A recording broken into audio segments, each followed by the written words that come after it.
자, 여러분들 이번 시험 문제 보시게 되면 시험 문제가 그렇게 만만한 문제는 아니에요. 실제로 내용 보실 때는 이제 적분도 많이 해야 되는 게 나오지만은 그 적분식을 여러분들이 다 외우는 게 아니라 기본적인 것들은 여러분들이 공식을 외워서 푸시는 게 문제의 적응 속도가 굉장히 빨라요. 문제 풀 때마다 일일이 그걸 계산해서 식을 유도하고 이런 과정은 여러분 문제 푸실 때 시간이 엄청나게 부족하게 만들게 되는 거거든요. 그래서 일반적으로 평이한 문제들이 나왔어요. 평이한데 문제는 평이한데 함정들이 굉장히 많고 생각을 많이 요구하는 문제들이 좀 있어요. 그래서 여러분들 문제 7번 같은 경우에 보시게 되면 카르노 기관 있죠. 카르노 기관에서 이제 부피에 관련된 문제들, 내용들 그런 것들은 조금 복잡한 것들이죠. 그 다음에 8번에 축전기, 원통형 축전기에 그 전기 용량 계산하는 거 이런 것들도 여러분들 식이 굉장히 복잡해요. 복잡한데 완전 처음에 기본식은 여러분들이 외우고 있어야지 편한 거예요. 그래서 반드시 식을 꼭 외워서 시험에 임하시면 되고요. 그 다음에 다른 문제들은 12번 같은 문제에서 그 단일 슬릿 문제 있죠. 그래서 단일 슬릿과 이중 슬릿의 그 차이점에 대해서 차이점과 공통점에서 대해서 여러분들이 꼭 다시 한번 공부를 꼭 하셔야 돼요. 13번에 맥놀이에 관련된 개념도 조금 알아놓으세요. 여러분들이 정상파에 대해서 이미 알고 있기 때문에 맥놀이에는 이제 거기다 조금만 추가하면 되는 거니까 요거까지도 여러분들이 공부를 좀 하셨으면 좋겠어요. 나머지 문제들은 또 평이하고요. 또 보시면 그 18번 문제요. 18번 문제는 지금 저항하고 뭐가 있어요? 코일이 있잖아요. 그죠? 근데 원래 여기도 뭐까지 있어요? 축전기까지 있어요. 그래서 그게 RLC 회로죠. 그래서 공부는 무조건 RLC 위주로 공부를 하세요. 그 다음에 거기서 축전기가 없다? 아니면 코일이 없다? 라고 했을 때 그 식에서 그 코일과 축전기에 대한 부분을 빼고 계산하시면 동일합니다. 그래서 요거 계산하는 거 좀 연습을 좀 하시고요. 그 다음에 19번 문제 같은 경우는 키르호프 법칙 문제잖아요. 참 자주 등장을 해요. 근데 그냥 얼핏 봤을 때 이게 키르호프 문제인가 하고 착각하셨을 수도 있을 거예요. 그래서 그걸 개념을 딱 잡으셔서 문제를 푸시면 되고요. 그 다음에 나머지 됐고요. 이제 23번 문제 같은 경우에는 이제 갑자기 원의 방정식이 등장을 하니까 이게 뭐지 하고 충격을 먹었을 거예요. 그죠? 근데 이것도 가군동량 보전, 절대로 우리가 배운 거 이외의 문제는 나오지 않는다라고 생각을 하시고 가군동량 보전으로 푸시면 됩니다. 그 다음에 24번 문제 같은 경우에 이제 관성 모멘트 같은 경우에는 고식 좀 많긴 해요. 그죠? 그래서 원통에 꽉 찬 거, 속에 뚫린 거, 그 다음에 구 모양으로 된 거, 이게 다 관성 모멘트가 다 다르죠. 그래서 식 유도하실 생각하지 마시고 이것도 꼭 식을 외우세요. 그게 속도가 빠릅니다. 그 다음에 나머지들은 평이하네요. 어쨌든 시험은 전체적으로 보게 되면 그렇게 만만한 문제가 아니고요. 중상 정도의 그런 내용인 것 같습니다. 자, 1번부터 그냥 풀어볼게요.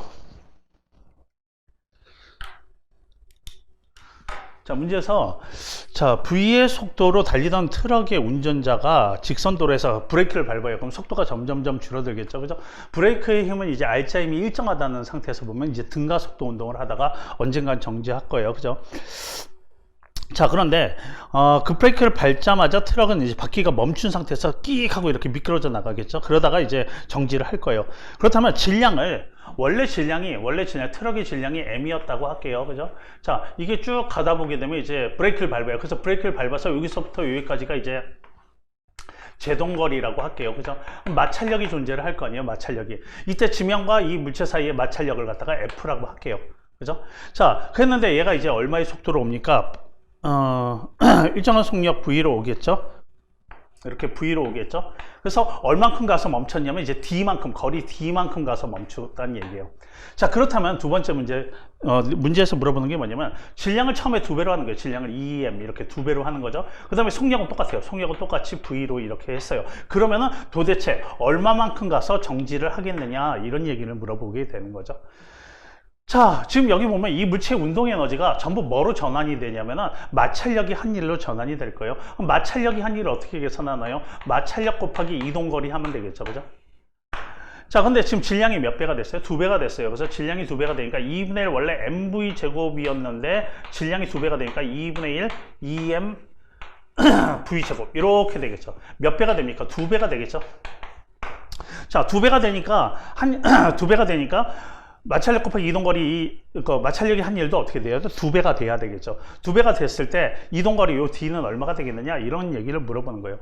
다만 여기서 조심해야 될 건 뭐냐면은 우리가 마찰력이라는 거 있죠. 마찰력이라는 거 어떻게 계산합니까? mu mg 이렇게 계산을 하죠. 트럭의 질량이 몇 배가 돼요? 트럭의 질량이 2배가 되죠. 그럼 마찰력 또한 어떻게 돼요? 질량이 2배가 되니까 마찰력도 2배가 되는 거죠. 한 일량은 당연히 몇 배가 돼야 돼요? 2배가 돼야 돼요. EW가 돼야 돼요. 운동에너지가 2배니까. 근데 마찰력도 몇 배가 됐습니까? 2배가 됐죠. 이렇게. 그러면 이 D 값은 얼마가 돼요? 그대로 D가 되겠죠. 그죠? 그래서 이동거리는 동일합니다. 그래서 답이 2번이 되죠. 자, 그 다음 문제 풀게요.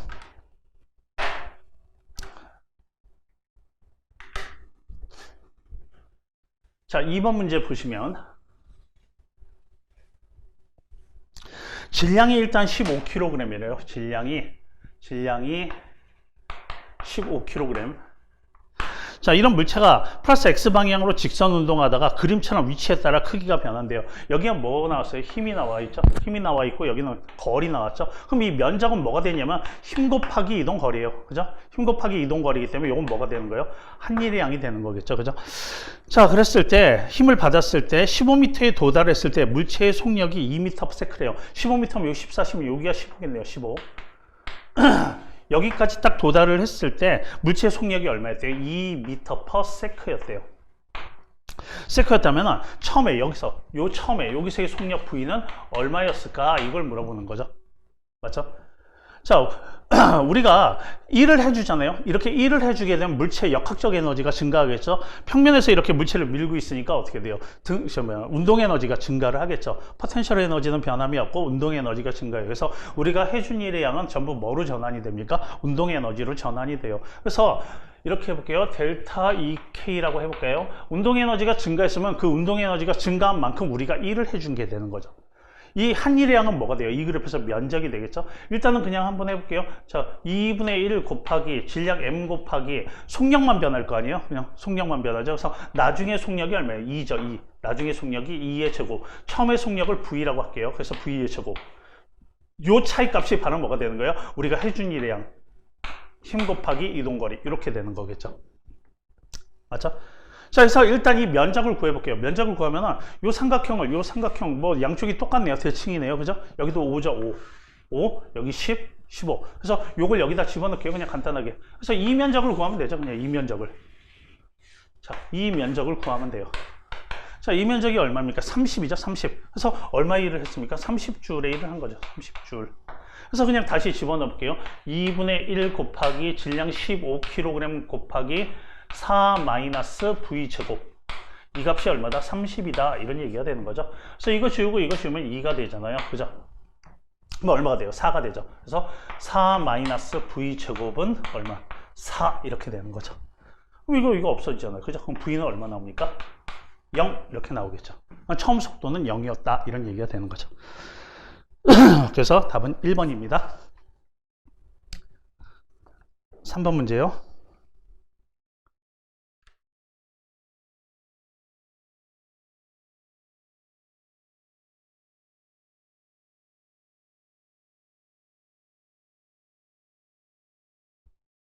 자, 3번 문제는 융해열 문제죠. 자, 그림은 100g의 얼음이 담긴 밀폐된 용기에 열을 가하는 동안 가한 열량과, 그죠? 이게 열량이죠, 열량. 가한 열량과 그다음에 시간에 따른 온도 변화를 나타냈대요. 자, 그러면 0도 이하는 뭐로 존재합니까? 고체로 존재하겠죠, 그죠? 여기는 고체와 녹는 구간이니까 고체와 액체, 여기는 액체로, 그 다음에 여기는 액체와 기체, 여기는 이제 기체로 존재를 하겠죠, 그죠? 자, 이렇게 됐을 때 옳은 설명을 고르래요. 열의 방출은 없고 용기의 연용량은 무시한다. 자, 구간 A에 가한 열량은 여기 융해가 일어나고 있는 거죠. 융해. 그죠? 그 다음에 C에 가한 열량. C는 뭐예요? 기화가 일어나는 구간이죠. 그죠? 상태 변화에 열량이 사용이 되는 거죠. 열이 공급이 돼서 그 열이 상태 변화에 사용이 되는 거죠. 그래서 상태 변화에 사용되기 때문에 온도 변화는 없습니다. 근데 기본적으로 이건 아셔야죠. 융해열하고 기화열하고 누가 더 큽니까? 기화열이 압도적으로 크죠. 그죠? 얘가 훨씬 크죠. 그죠? 자, 그래서 A 구간에 가한 열량은 C 구간에 가한 열량보다 기화열이 훨씬 더 크기 때문에 이게 작죠. 이게 크죠. 그래서 맞고요. 그 다음에 구간 B에서 가한 열량, 구간 B를 볼게요. 구간 B는 온도가 변하죠. 온도가 변하는데 여기는 변할 때 공급한 열량은 어떻게 씁니까? Q = CM 델타 T 이렇게 풀잖아요. 그죠? 자, 그래서 이 값은 10kcal다 뭐 이렇게 나왔어요. 그죠? 우리가 이 물의 비열은 알아야죠. 물의 비열. 그래서 물의 비열이 뭐 여러 가지가 있어요. 물의 비열이 뭐 1칼로리, 그냥 흔히 쓰는 거 1칼로리 per 그램 도시. 그다음에 이게 킬로칼로리 per 킬로그램 도시 뭐 이렇게 쓸 수가 있잖아요. 근데 지금 답이 뭐로 나왔어요? 킬로칼로리로 나왔으니까 요 단위를 씁시다. 요 단위. 자, 그래서 비열 대신에 1킬로칼로리 per 킬로그램 도시 이렇게 쓸게요. 그 다음에 물의 질량이 얼마래요? 얼음의 질량이 100g이래요. 100g인데 분모가 킬로그램이니까 이거 반드시 킬로그램으로 환산해 줘야 돼요. 그래서 0.1kg. 온도 변화는 얼마예요? 100도가 변했죠. 100도. 그죠? 그래서 이거 다 계산하게 되면 킬로그램 도시 없어지게 되면 얼마 나옵니까? 10 나오죠. 그죠? 그래서 10kcal 해서 이렇게 되겠죠. 답이. 맞고요. 그 다음에 시구간에서 일어나는 상전이 전이란 거 이제 변화가 일어난다. 상변화, 상태가 변하는 거죠. 그래서 시구간에서의 상전이 뭐예요?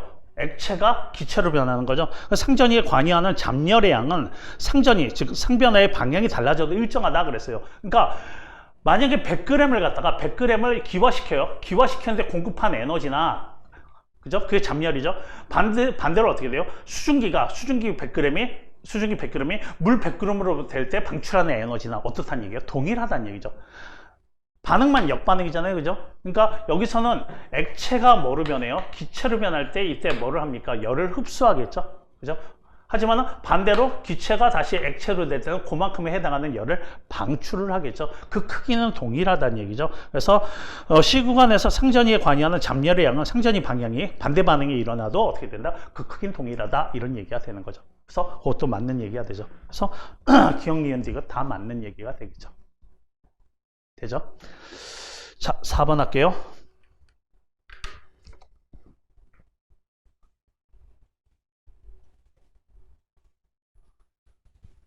자, 4번 보시면, 자, 같은 부피의 용기 1과 2에 그냥 그릴게요. 같은 부피. 자, 이 용기의 부피가 V라고 할게요. 그 다음에 이 용기의 부피도 V라고 할게요. 같은 부피예요.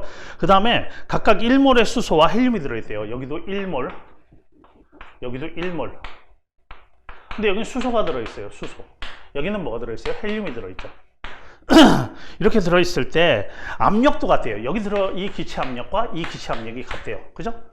자, 그렇게 됐을 때 옳은 설명 골라라 그랬어요. 기체 온도는 수소가 헬륨보다 높다 그랬는데 뭐 씁니까? 이상기체 방정식 쓰는 거죠. P, V, nRT 이렇게 쓰는 건데 필요 없는 걸 지워버릴게요.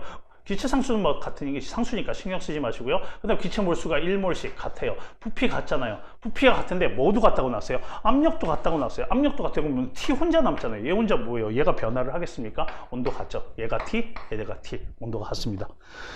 그래서 1번하고 2번 뭐 수소가 헬륨보다 높다, 헬륨보다 낮다. 아니면 같습니다. 온도 같죠. 자, 그 다음에 3번 보면은 기체 분자의 제곱 평균 제곱근 속력은 수소가 헬륨보다 크다. 자, 제곱 평균 제곱근 속력 이게 여러분들 보시게 되면은 그래프를 이렇게 그리게 되면은 어떤 온도에서 기체 분자의 운동 에너지를 볼게요. 기체 분자의 운동 에너지 보면 이렇게 된다고요. 자, 이게 분자수, 기체 운동 에너지 이렇게 되는 거죠. 운동 에너지 이게 여기에 해당하는 분자가 가장 많아요. 그죠? 여기에 해당하는 분자 수가 가장 많죠. 그때 요걸 속력으로 바꿔요. 속력. 그러면 요 속력에 해당하는 분자가 가장 많은 건데 정확히 말하면 이게 그냥 뭐예요? 이게 정확히 말하면 이게 제곱 평균 제곱근 속력이에요. 근데 여러분 그렇게 하지 마시고 그냥 요 값이 바로 뭐다? 평균 속력이라고 생각하고 그냥 풀게요. 약간 차이는 있지만은 그냥 평균 속력으로 보셔도 괜찮아요. 기체 분자의 평균 속력. 그죠? 자, 그렇게 됐을 때 기체 분자의 평균 속력은 수소가 헬륨보다 크다 그랬는데 우리가 이런 거 알고 있죠. 기체 운동론에 같은 거, 기체 운동론에 보게 되면은 기체 온도가 똑같다면 기체의 종류가 달라진다 할지라도 기체 분자들의 평균 운동 에너지는 동일하다 이렇게 배웠었잖아요. 그래서 여기 수소가 있고 얘는 분자량이 얼마입니까? 2죠. 2. 그 다음에 얘는 분자량이 얼마예요? 4죠. 얘하고 온도가 지금 같잖아요. 그럼 평균 운동 에너지는 같은 거예요. 그럼 운동 에너지 어떻게 계산합니까? 2분의 1. 평균 속력을 집어넣어서 평균 운동 에너지 계산해 볼게요. 질량은 2고, 그 다음에 평균 속력의 제곱. 그래서 이게 수소 기체의 제곱. 이 값은 뭐가 같다고요? 헬륨의 평균 운동 에너지가 같다는 얘기예요. 질량 4, 그 다음에 V 헬륨의 제곱. 이렇게 되는 거죠. 그래서 지우면 어떻게 돼요? 수소의 평균 속력의 제곱은 4 곱하기 아니죠. 이것도 지워야죠. 2가 되죠. 2 헬륨 속력의 제곱 이렇게 되죠. 양면에 루트 씌우게 되면 그래서 수소의 평균 속력은 어떻게 돼요? 루트 2 헬륨의 평균 속력 이렇게 되는 거죠. 그래서 속력비가 몇 대가 돼요? 평균 속력비가 루트 2대 1 이렇게 되는 거죠. 그죠? 그래서 분자량이 얼마예요? 분자량이 1대 2잖아요. 그죠? 루트 씌운 다음에 뒤집으면 그게 바로 평균 속력비가 되는 거죠. 누가 가벼운 게 빠르다는 얘기죠, 당연히. 그죠? 그래서 수소가 빠릅니다. 그래서 기체 분자의 평균 속력은 수소가 헬륨보다 크다가 당연한 거죠. 그죠? 가벼운 게 빨리 움직일 수밖에 없죠. 그래서 맞는 것은 3번이 되겠죠. 그죠?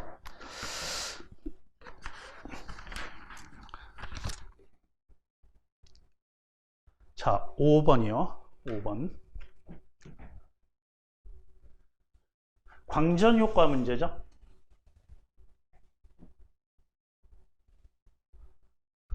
자, 광전 효과 문제인데 우리가 광전 효과에서 어떻게 돼요? 어떤 금속 표면에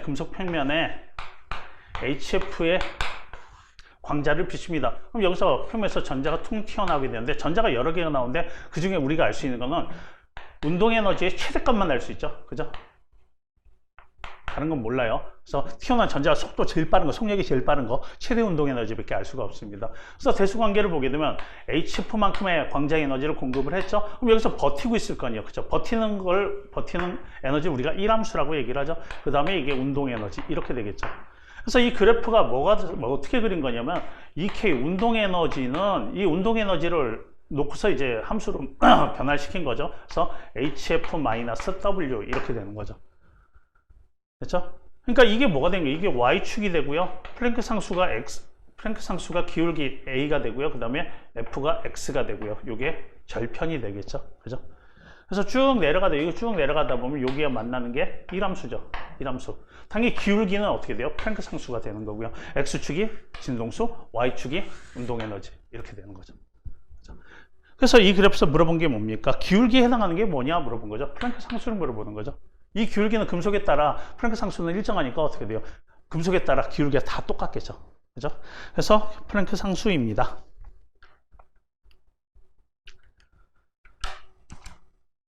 (6번) 6번이요.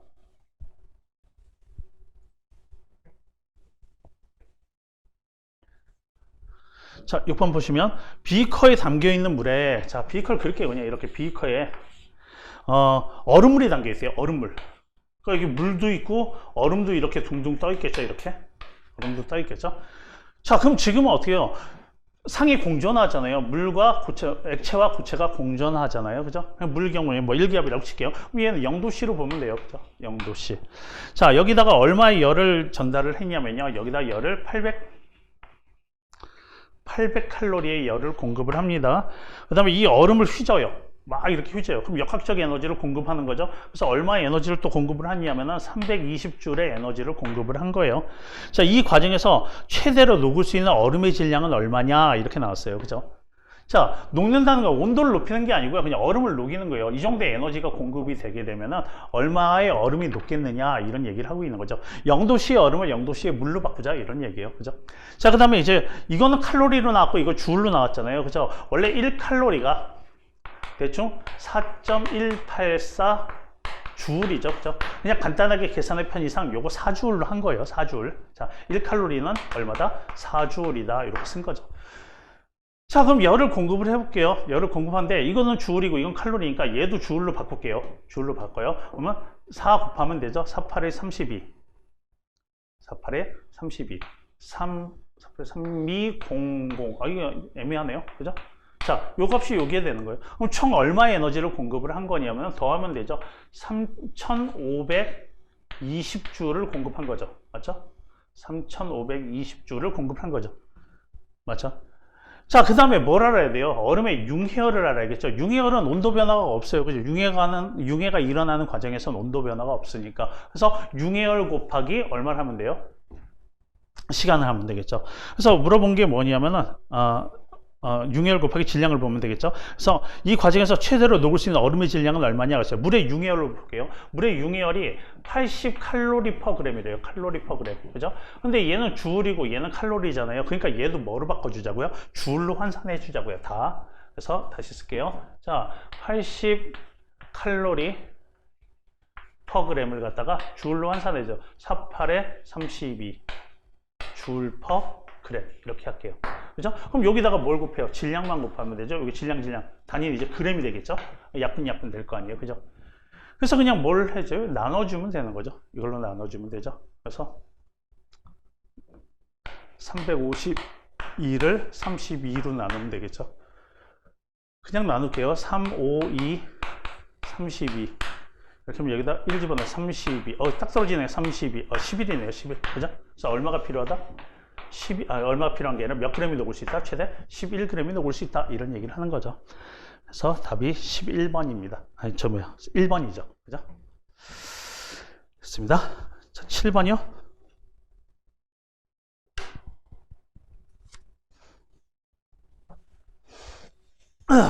열기관이죠. 열기관 중에 효율이 가장 좋다는 카르노 기관이에요. 여러분 카르노 기관의 특징은 뭐예요? 일단 무슨 변화를 합니까? 등온 변화를 하죠. 그 다음에 여기서 단열 변화, 등온 변화, 단열 변화 이렇게 되는 거죠. 단열 변화는 열의 공급이나 방출이 없는 거니까 실제로 열이 공급된 건 여기 공급된 거예요. 이때 Q1이라는 열이 여기 공급됐다고 생각하시면 돼요. 그 다음에 이쪽에서 이쪽으로 가면서 이를 받았죠. 여기서 근데 온도가 안 변했죠. 그래서 열이 빠져나가죠. 이때 빠져나간 열이 Q2. 그 다음에 요 면적에 해당하는 게 바로 뭐가 됩니까? W가 되죠. 그래서 Q1이라는 열을 공급했을 때 Q2라는 열이 방출되고 이를 얼마 합니까? W를 하게 된 거죠. 그래서 열효율은 이제 Q1분의 W 이렇게 계산을 하셔도 되고 온도로 하셔도 되는 거죠. 자, 볼게요. 자, 카르노 기관의 순환 과정을 압력 부피 그래프로 나타낸 것이다. A와 B, DC A, B, DC는 뭐 등온, 그 다음에 BC, DA는 단열 변화다 이렇게 쓴 거고요. 자, A, B 과정에서 흡수한 열량은 CD 과정에서 방출한 열량과 같다 그랬죠. 이때 흡수한 열량이 Q1이에요. 이때 방출한 열량이 Q2예요. 그죠? 근데 대수관계가 어떻게 돼요? Q1이란 열을 공급하면 Q2란 열이 빠져나가고 그 나머지가 일을 하게 되는 거잖아요. 그죠? 그러니까 Q1과 Q2를 비교하면 W만큼의 차이가 있으니까 Q1이 당연히 Q2보다 크겠죠. 그죠? 이때 흡수한 열량이 이때 방출한 열량보다 크겠죠.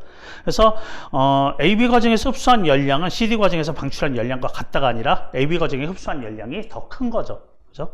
그래서 잘못됐고요.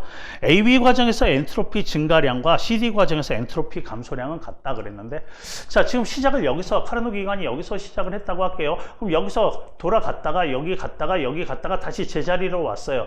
제자리로 오게 되면 처음 그대로잖아요. 그러면 아무런 변화가 없겠죠. 그래서 총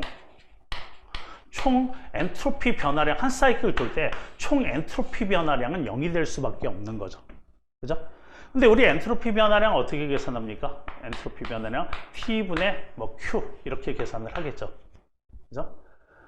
자, 그런데 여기 단열 변화잖아요. B에서 C로 가거나 D에서 A로 가는 건 단열 변화예요. 그렇죠? 열의 공급이나 방출이 없는 거잖아요. 그래서 엔트로피 변화가 없다고 생각하시면 돼요. 그죠? 자, 단열 변화에서 엔트로피 변화량은 얼마가 돼요? 0이 돼요. 그러니까 여기는 엔트로피 변화가 없어요. 그러면 생각 안 해도 된다는 얘기예요. 자, 근데 A에서 B로 가는 과정 중에서는 어떻게 돼요? 부피가 늘어나잖아요. 그죠? 기체 부피가 늘어나죠. 엔트로피가 증가하죠. 그죠? 그 다음에 이쪽에서 이쪽으로 가요. 부피가 줄어들죠. 온도는 그대로인데, 그래서 엔트로피가 감소하죠. 그죠? 여기요. 엔트로피 변화량이 얘는 어떻게 돼요? 증가해요. 플러스예요. 얘는 엔트로피 변화량이 얼마예요? 마이너스죠. 근데 단열 변화는 생각 안 해도 된다 그랬죠. 근데 카르노 기관 한 사이클 돌았을 때 총 델타 S, 즉 엔트로피 변화량은 얼마가 돼요? 0이 돼요. 그럼 여기서 증가하고 여기서 감소했으니까 이 증가한 양과 이 감소한 양의 절대값은 어때야 돼요? 크게 같아야 되겠죠. 그죠? 자, 그래서 니은 다시 보세요. AB 과정에서 엔트로피 증가합니다. CD는 감소합니다. 근데 그 크기는 어떻다고요? 같다고요. 당연한 거죠. 그죠? 문제는 이제 디귿인데, 디귿을 보게 되면은, 여기 여러분 이게 잘 보이시나 몰라요. 자, 순환 과정에서 A분의 VA분의 VB는 VD분의 VC다 그랬어요. VA분의 VB는요, 요것 대 여길 얘기, 여기 대 여길 얘기하는 거죠. 여기. 그 다음에 VD 대 C는 여기 대 여기를 얘기하는 거예요. 그죠? 이 값이 여러분들 어떻게 돼요? 그냥 결론을 알고 그냥 푸시면 돼요. 결론을 알아놓으세요. 그냥 여기서 여기까지 비율 B, 이거 VA 대 VB, 요 B는요, 부피 B는 여기 부피 B와 같아요. 부피 B가 같습니다. VA 대 VB는 VD 대 VC, 이게 같아요. 그냥 이거 외워놓으세요. 그냥 설명할까요? 이게 설명하려면 좀 시간이 굉장히 많이 걸리는데, 이렇게 한번 해볼게요. 여기는 무슨 변화냐면 단열 변화예요. 단열 변화. 단열 변화인데 지금 현재 뭐가 같아요? 온도가 같죠? 온도가 같으면 볼게요. PV nRT에서 온도가 같으니까 신경 쓰지 마시고, R 생각하지 마시고, 어차피 기체 분자수는 같으니까, 그럼 PV로 곱한 값은 항상 같아요. 그러면 여기에 PV로 곱한 값과 여기에 PV로 곱한 값은 같겠죠. 그냥 여기다 한번 쭉 써볼까요? 자, 그래서 어디에요? A점이요. A점의 PA 곱하기 VA는 B점의 PB 곱하기 VB와 같게 되는 거죠. 그죠? 자, 두 번째는요. 자, 요거까지 설명하기 조금 힘든데, 여러분들 이거 단열 변화에서 식이 이렇게 돼요. 요 점하고 요 점하고 요 점을 보세요. 요 점하고 요 점을 보게 되면은 그냥 이 값이 같은 건 아니에요. 온도가 변하고 부피가 변함으로 인해서 뭐가 변하냐면은 비열비라는 게 바뀌어요. 그래서 그것까지 설명드리려면 좀 그렇고, 그냥 이렇게 할게요. 자, PB, VB, B점이에요. 여기다 K승 할게요. V에다 K승 할게요. 이게 비열비라는 건데, 그걸 이제 곱해야 돼요. 그 값과 PC, VC, 이것도 비열비죠. 요 값이 같아요. 그러니까 여러분들 그냥 인정을 하세요. 아니면 내용을 좀 찾아보시던가. 설명하려면 좀 시간이 많이 걸려서. 그 다음에 다시 어디에서 어디로 갑니까? C에서 D로 가죠. 그럼 여기 또 등원 변화예요. 그래서 PC, VC는 PD, VD 이렇게 되겠죠. 그죠? 마지막으로 여기서 D에서 A로 가잖아요. 또 단열 변화잖아요. 그럼 이런 법칙이 성립을 하죠. 그래서 PD, VD, K값, BRB. 자, PA, VA, K값. 이게 성립을 하는 거죠. 그래서 이쪽 걸 다 곱하고요. 이쪽 걸 다 곱해 볼게요. 그 값이 어때요? 같겠죠? 같으면은, 여기 볼게요. 양쪽이 같으니까 아예 약분을 해서 넘어갈게요. 여기 PA, PB, PC, PD 있죠. PA, PD, PB, PC, PD. 이쪽에도 PA, PB, PC, PD 다 지워버리고 나머지를 쭉 써볼게요. 그럼 이쪽에는 부피가 뭐가 남냐면 A하고 C가 남죠. 그래서 VA 곱하기 VC 곱하기 VB의 K승, VD의 K승 이렇게 되는 거고요. 그 다음에 이쪽도 쭉 보게 되면 뭐 남아요? 그냥 K값 없는 거는요. BD 남죠. 그래서 VB, VD. 그 다음에 나머지요. VA, K, VCK 이렇게 되겠죠. 됐죠? 그래서 넘어가서 나눌게요. 이걸로 이렇게 나눌게요. 그럼 여기서 K에서 1승이 빠지겠죠? 그죠? 지수가 빠지겠죠? 얘도 이렇게 VP가 넘어서 해요. 그럼 빠지겠죠? 요거 VD도 빠지겠죠? 요거 VC 또 넘어가면 빠지겠죠? 그럼 식이 어떻게 돼요? VB K-1승 VD K-1승은 이게 이렇게 넘어가면요. VA K-1승 VC K-1승 이렇게 되는 거죠.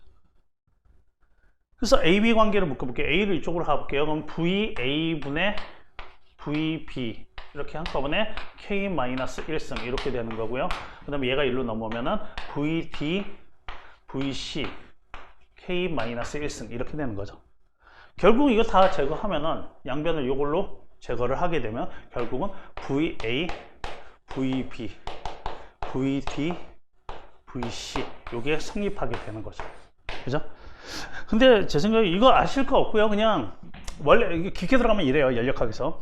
자, 그래서 어떻게 돼요? 단열 변화는 빼버리시고요. 단열 변화는 빼버리시고 어떻게 돼요? 여기서부터 여기까지 갔는데 A에서 B까지 갔는데 요 부피 대 요 부피는 요 부피 대 요 부피와 같다는 것만 꼭 알아놓으세요.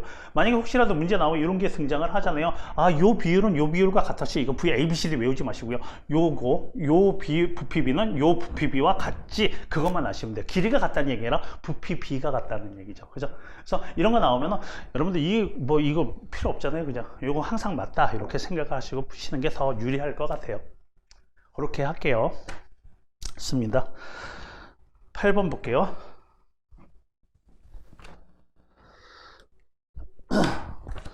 자, 8번이요.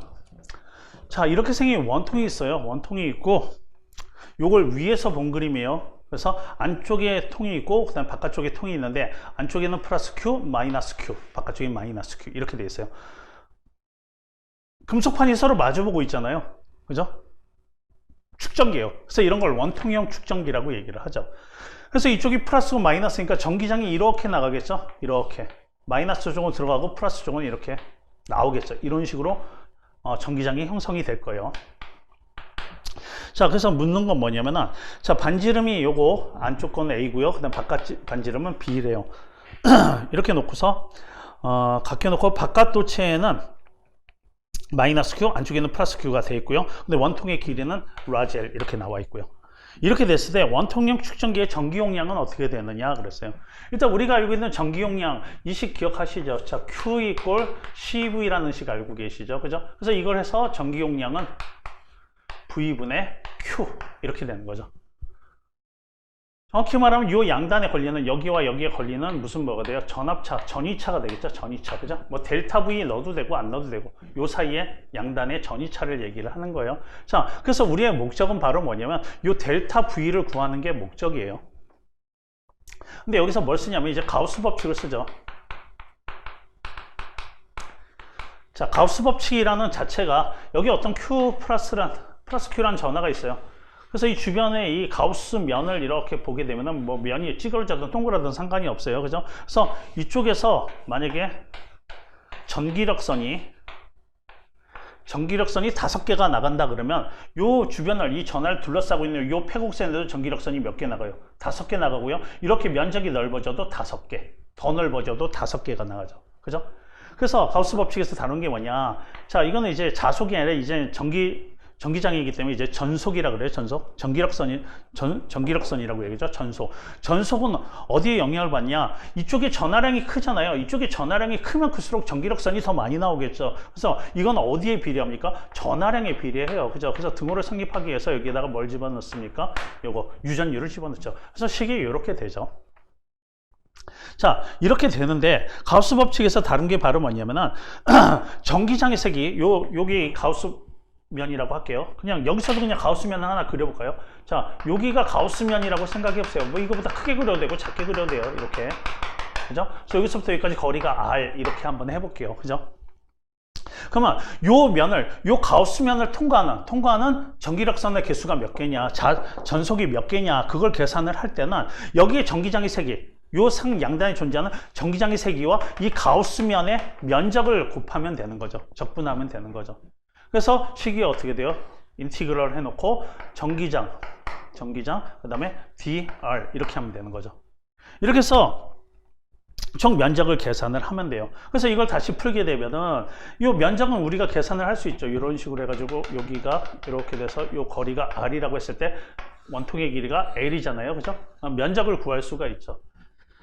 자, 면적을 구하면은 자, 이렇게 되겠죠. 전기장의 세기 곱하기 r에 대해서 적분을 하게 되면은 얼마가 돼요? 면적이 얼마가 돼요? 2파이 r에다가 요건 뭐예요? 단면적이잖아요. 요건 단면적이니까 요 길이를 곱하면 되죠. L 이러면 되죠. 요 값이 바로 뭐가 된다? 윕실론 제로분의 Q 이렇게 된다는 얘기죠. 그죠? 그래서 전기장에 관한 식으로 이제 바꿔볼게요. 그래서 전기장에 관한 방식으로 바꿔보게 되면은 이게 넘어가서 2파이 윕실론 제로 L분의 Q 이렇게 되고 이걸 R만 띄어서 이렇게 쓸게요. R만 띄어서 쓸게요. 그래서 전기장의 크기를 이렇게 변환을 시킬 수가 있어요. 자, 근데 우리가 지금 알고 싶은 건 전기 용량이잖아요. 전기 용량이니까 우리가 뭘 알아야 돼요? Q는 됐고요. 이제 델타 V를 알아야 돼요. 델타 V. 자, 델타 V라는 건 여기 전이차잖아요. 전이차. 그죠? 그래서 전이차를 우리가 어떻게 계산합니까? 여러분 식 이거 기억나나요? V는 ED. 이 식 기억나나요? 그죠? 기억나시죠? 그래서 전이차는 어떻게 돼요? 전이차는 여기에 전기장 곱하기 어떻게 돼요? 이건 이제 거리예요, 거리. 그러니까 여기서는 이제 요 D가 두 판극 사이의 거리죠, 거리. 거리인데 우리 요걸 R로 놨잖아요, R. 여기서 거리를 요거 R로 놨었죠. 그래서 요걸 R로 적분을 하시면 돼요. 그래서 다시 보시게 되면 델타 V는 마이너스, 요건 조금 이따 설명하고요. 어디에서 어디까지요? 여기 거리 A에서부터 어디까지요? 여기 B까지. 그죠? 그래서 A에서 B까지 전기장을 적분하면 되죠. 거리 R에 대해서. 됐나요? 그러니까 이게 똑같은 거예요. V는 ED하고 똑같은 건데, 여기 DD 하면 좀 이상하니까 요거 R로 바꾼 것 뿐이에요. 요걸 R로 바꾼 거예요. 요거 거리. 그죠? 이걸로 바꿔서 적분하시면 되죠. 이 마이너스가 붙는 건 바로 뭐냐면, 우리가 여기서 전기장이 이렇게 가고 있지만 우리가 1을 하는 거는 이렇게 올라가는 거죠. 이게 전이차죠. 그죠? 그래서 방향이 반대이기 때문에 마이너스가 붙은 거고, 나중에 어차피 여기다 집어넣을 때는 절대값 씌우면 돼요. 상관없고요. 그래서 요걸 갖다가 적분을 해보자는 얘기죠. 그래서 델타 V는 계속 할게요. 아까 이거였죠? R에 대해서 적분을 하는 거잖아요. 그러니까 요거는 상수니까 빠져나요. 그래서 2파이 위실론 제로 곱하기 L 분의 Q는 빠져나오시고요. 그 다음에 A, B 요걸 R분의 1을 적분을 하시면 되죠. 그래서 다시 귀찮지만 쓸게요. 2파이 위실론 제로 L분의 Q 곱하기 Ln 로그 Ln A분의 B 식이 이렇게 되겠죠. 그래서 최종식이 이렇게 된 거예요. 그래서 이 식을 갖다가 어디다 집어넣자고요? 이제 여기다 집어넣자고요. 집어넣으시면, 자, 해볼게요. 최종적으로 C는, 자, 이거 집어넣어요. 여기다가 집어넣으면 QQ 약분되겠죠? QQ 약분되고 이게 올라가겠죠? 그래서 2파이 윕실론 제로 L. 그 다음에 이게 어떻게 돼요? 이게 밑에 있으니까 나누기가 되겠죠? 그래서 ln AB라는 식이 성립하게 돼요. 그래서 이렇게 생긴 식이 L을 따로 썼죠. 그죠? 생긴 식이 4번이 되겠네요. 물론 이렇게 해서 합니다. 물론 이렇게 해서 하는데, 여러분들 보게 되면은 그 축전기 보게 되면은 이게 평행판 축전기 있죠. 이렇게 생긴 거. 그죠? 이렇게 생긴 평행판 축전기 있잖아요. 그 다음에 이런 원통형 축전기가 있고요. 그 다음에 이제 구 모양으로 생긴 축전기 있죠. 그죠? 이게 다 적분을 하면 결과적으로는 어떻게 돼요? 이 값이 다 다르게 나와요. 그러니까 여러분들이 공부하실 때는 이거 굳이 뭐예요? 유도하는 과정이 안 나오니까 그냥 이걸 통째로 외우시는 게 좋아요. 그래서 여러분가 구일 때와 그 다음에 평면일 때와 그 다음에 원통일 때 그래서 그냥 푸는 사람 없어요. 이렇게 해서 푸는 사람 없어요. 원리는 이렇다 이런 얘기고요. 다 요 식을 외워서 풀죠. 과정을 물어보지 않으니까요. 그래서 그냥 외우시는 게 더 낫습니다. 그래서 4번이 답이 되는 거죠. 자, 계속 할게요. 9번 볼게요.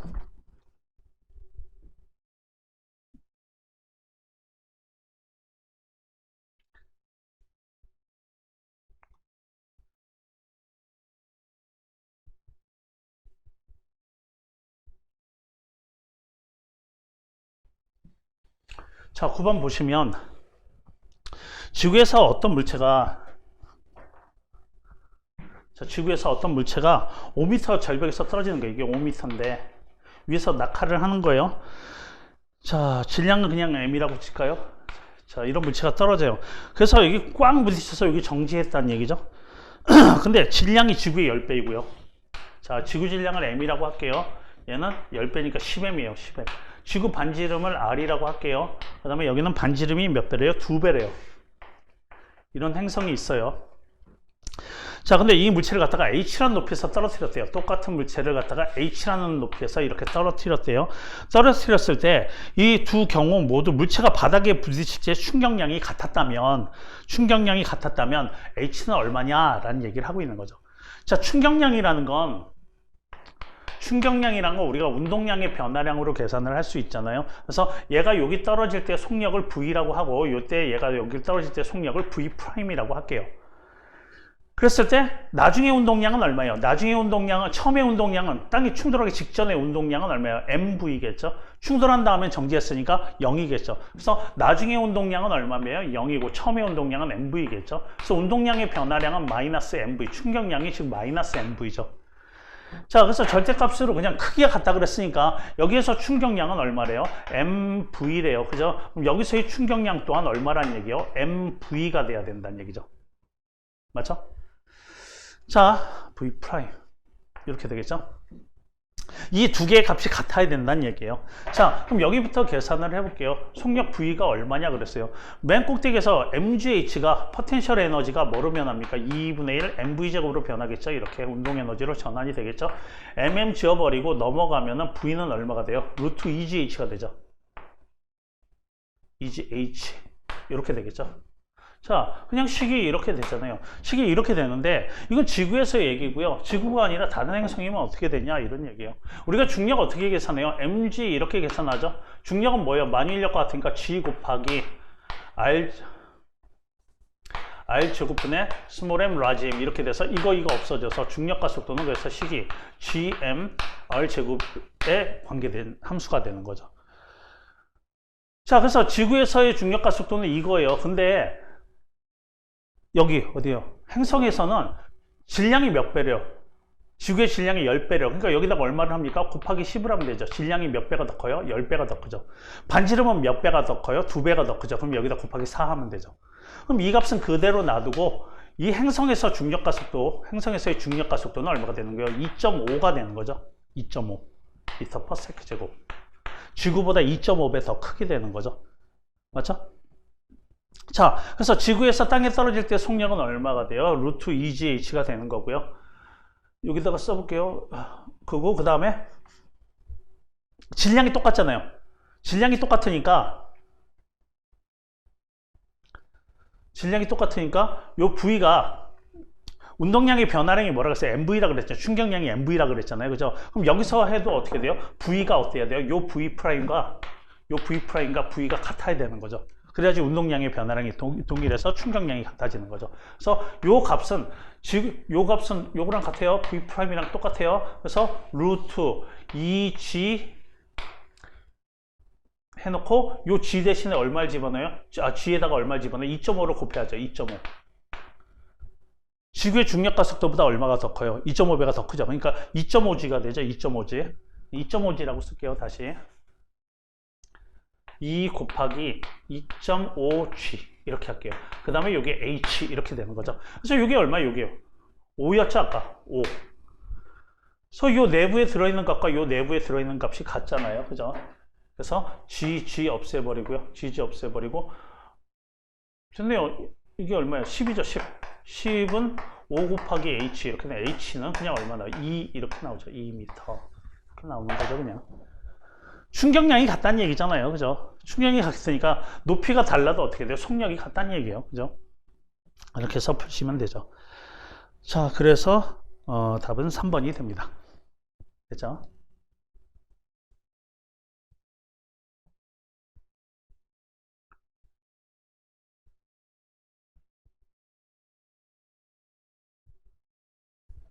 예, 그 다음에 10번이요. 자, 물체를 갖다가 지금 던졌어요. 포물선 운동이죠. 이렇게 던졌더니 이게 팅 부딪혀가지고 이쪽으로 튕겨 나왔어요. 그죠? 근데 완전 탄성 충돌을 했잖아요. 볼게요. 높이 H인 지점에서 공을 이제 평면으로 수평으로 던졌어요. 그럼 이렇게 포물선 운동을 할 거 아니에요. 벽에 부딪힌 다음에 완전 탄성 충돌해서 이쪽으로 튀어나왔대요. 자, 근데 높이가 얼마냐? 5분의 전체 높이가 H였는데 9분의 5H 높이에서 벽에 충돌하고 이쪽으로 튕겨 나왔대요. 자, 그렇게 됐을 때 수평거리 W 거리만큼 여기서부터 여기까지가 W라고 써있죠. 잘 안 보이죠? 자, W라고 했죠. 요 거리를 구하시오 라는 얘기잖아요. 그죠? 벽에 부딪히지 않았잖아요. 벽에 부딪히지 않았으면 얘는 완전 통성 충돌해서 에너지 손실 없잖아요. 그대로 이쪽으로 나왔죠. 벽에 부딪히지 않았으면 여기 이렇게 갈 거예요. 여기 요 길이도 뭐가 돼요? W 이렇게 되는 거죠. 그죠? 그래서 얘가 이렇게 벽이 없었으면 이렇게 움직였을 거예요. 그죠? 그렇게 됐을 때 여기 9분의 5H 되는 곳에서 곳에서부터 여기 수평거리, 이게 얼마가 되냐 이런 얘기예요. 자, 지금 얘가 떨어질 때 아래 방향으로는 등가속도 운동을 하지만 수평 방향으로는 등속도 운동을 하죠. 자, 그러면 여기서부터 여기까지 걸린 시간을 알면 돼요. 만약에 여기서부터 여기까지 떨어지는데 걸리는 시간이 t라고 할게요. 땅에 떨어지는 데까지 걸리는 시간이 t라고 할게요. 그렇다면 여기 9분의 5h 지점에서는 이 땅에 떨어질 때까지 여기 시간이 얼마 남았나 그것만 아시면 돼요. 근데 여러분 여기 보실 때 이렇게 자를게요. 이 높이 b가 얼마냐면은 이게 9분의 4고 이게 9분의 5겠죠. 전체 높이가 h니까. 이게 4대 5가 되잖아요. 즉 다시 해서 요 길이 b가 요거 때 이 길이 b가 4대 9가 되는 거죠. 여러분 밑바닥으로는 무슨 운동을 해요? 등가속도 운동하죠. 그러니까 등가속도 운동 그래프를 한번 그려볼게요. 처음에는 정지 상태였죠. 수평으로 던졌으니까. 그럼 등가속도 운동하니까 이렇게 될 거예요. VT 그래프를 그리면 이렇게 될 거 아니에요. 그죠? 자, 근데 부피비가 이동거리비가 4대 9래요. 여러분 여기 보면 여기 만약에 1이라고 할게요. 그 다음에 여기가 2라고 할게요. 여기가 3이라고 할게요. 시간을 갖다가. 그러면 면적비가 1대 4대 9 되는 거 아니에요? 그죠? 그러면 여기 시간비는 2대 3이 되는 거예요. 여기서부터 여기까지 걸린 시간이 얼마가 걸렸대요? t초가 걸렸대요. t초. 그러면 총 t초 중에 여기서부터 여기까지 오는데 걸리는 시간은 2대 3이잖아요. 2대 3. 2대 3이면 요게 2대 요게 1이 되는 거죠. 2대 1. 그죠? 그럼 여기는 얼마가 돼요? 여기까지 오는데 걸린 시간이 3분의 2t가 되는 거고 여기서 이제 t가 되는 거예요. 여기서부터 여기까지 걸리는 시간은 얼마가 돼요? 3분의 1t의 시간이 더 추가로 걸린 거죠. 그죠? 그러면 3분의 1t 동안 3분의 1t라는 시간 동안 얘가 어떻게 돼요? 날아가면 되는 거잖아요. 등속도 운동으로 날아가면 되죠. 얼마의 속도로 날아가요? 지금 v의 속도로 날아가면 되는 거죠. 그죠? 자, 그래서 여기 식을 봤더니 식이 중력가 속도도 나오고 h도 나왔네요. 그죠? 그러면 t에 간 자유낙하 운동에서 t를 찾아볼게요. 물체가 지금 옆으로 던졌지만 이 물체는 y축 방향으로는 뭐예요? 자유낙하 운동이잖아요. 그래서 자유낙하 운동에서 h는 어떻게 계산합니까? 2분의 1 gt제곱 이렇게 계산을 하죠. 그죠? 그래서 t는 어떻게 돼요? 넘어가면 2 h g 식이 이렇게 되겠죠. t가. 그죠? 자, 그래서 t가 이거면 3분의 1t는 요거의 3분의 1 값이 되겠죠. 그러면 3분의 1t 동안 다시요. 3분의 1t 해볼게요. 자, 그럼 3분의 1t 동안 3분의 1t면 얼마가 돼요? 요거 3으로 나누면 되죠. 3분의 1 곱하기 루트 g분의 2h가 될 거 아니에요. 그죠? 3분의 1t는 이렇게 될 거 아니에요. 그죠? 근데 이 시간 동안 얼마의 속력으로 날아가요? V로 날아가요. 그러니까 식을 여기다 V를 곱하면 되는 거죠. 여기다가 V를 곱하면은 요 거리 W가 나오게 되는 거죠. W가. 그래서 여기다가 뭘 곱합니까? V를 곱하면 되죠. 이렇게 생긴 걸 찾으면 되는 거죠. 그죠? 자, 그렇게 생긴 게 몇 번입니까? 그래서 1번이 답이 됩니다. 11번이요.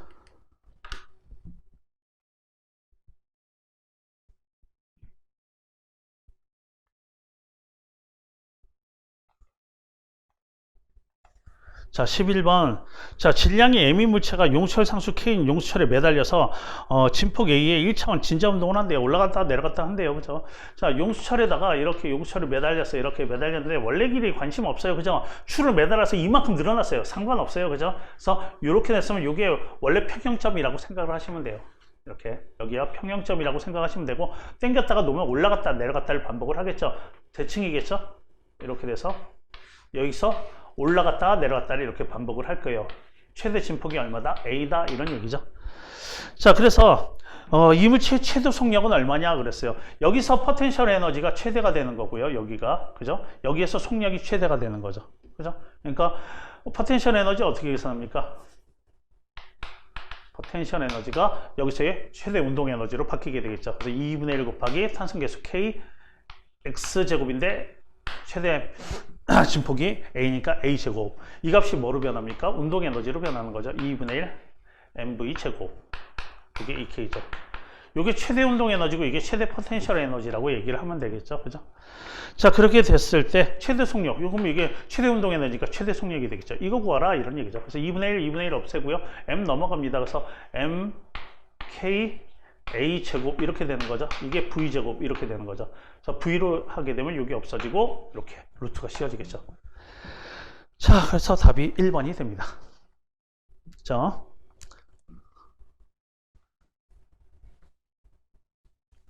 자 12번이요.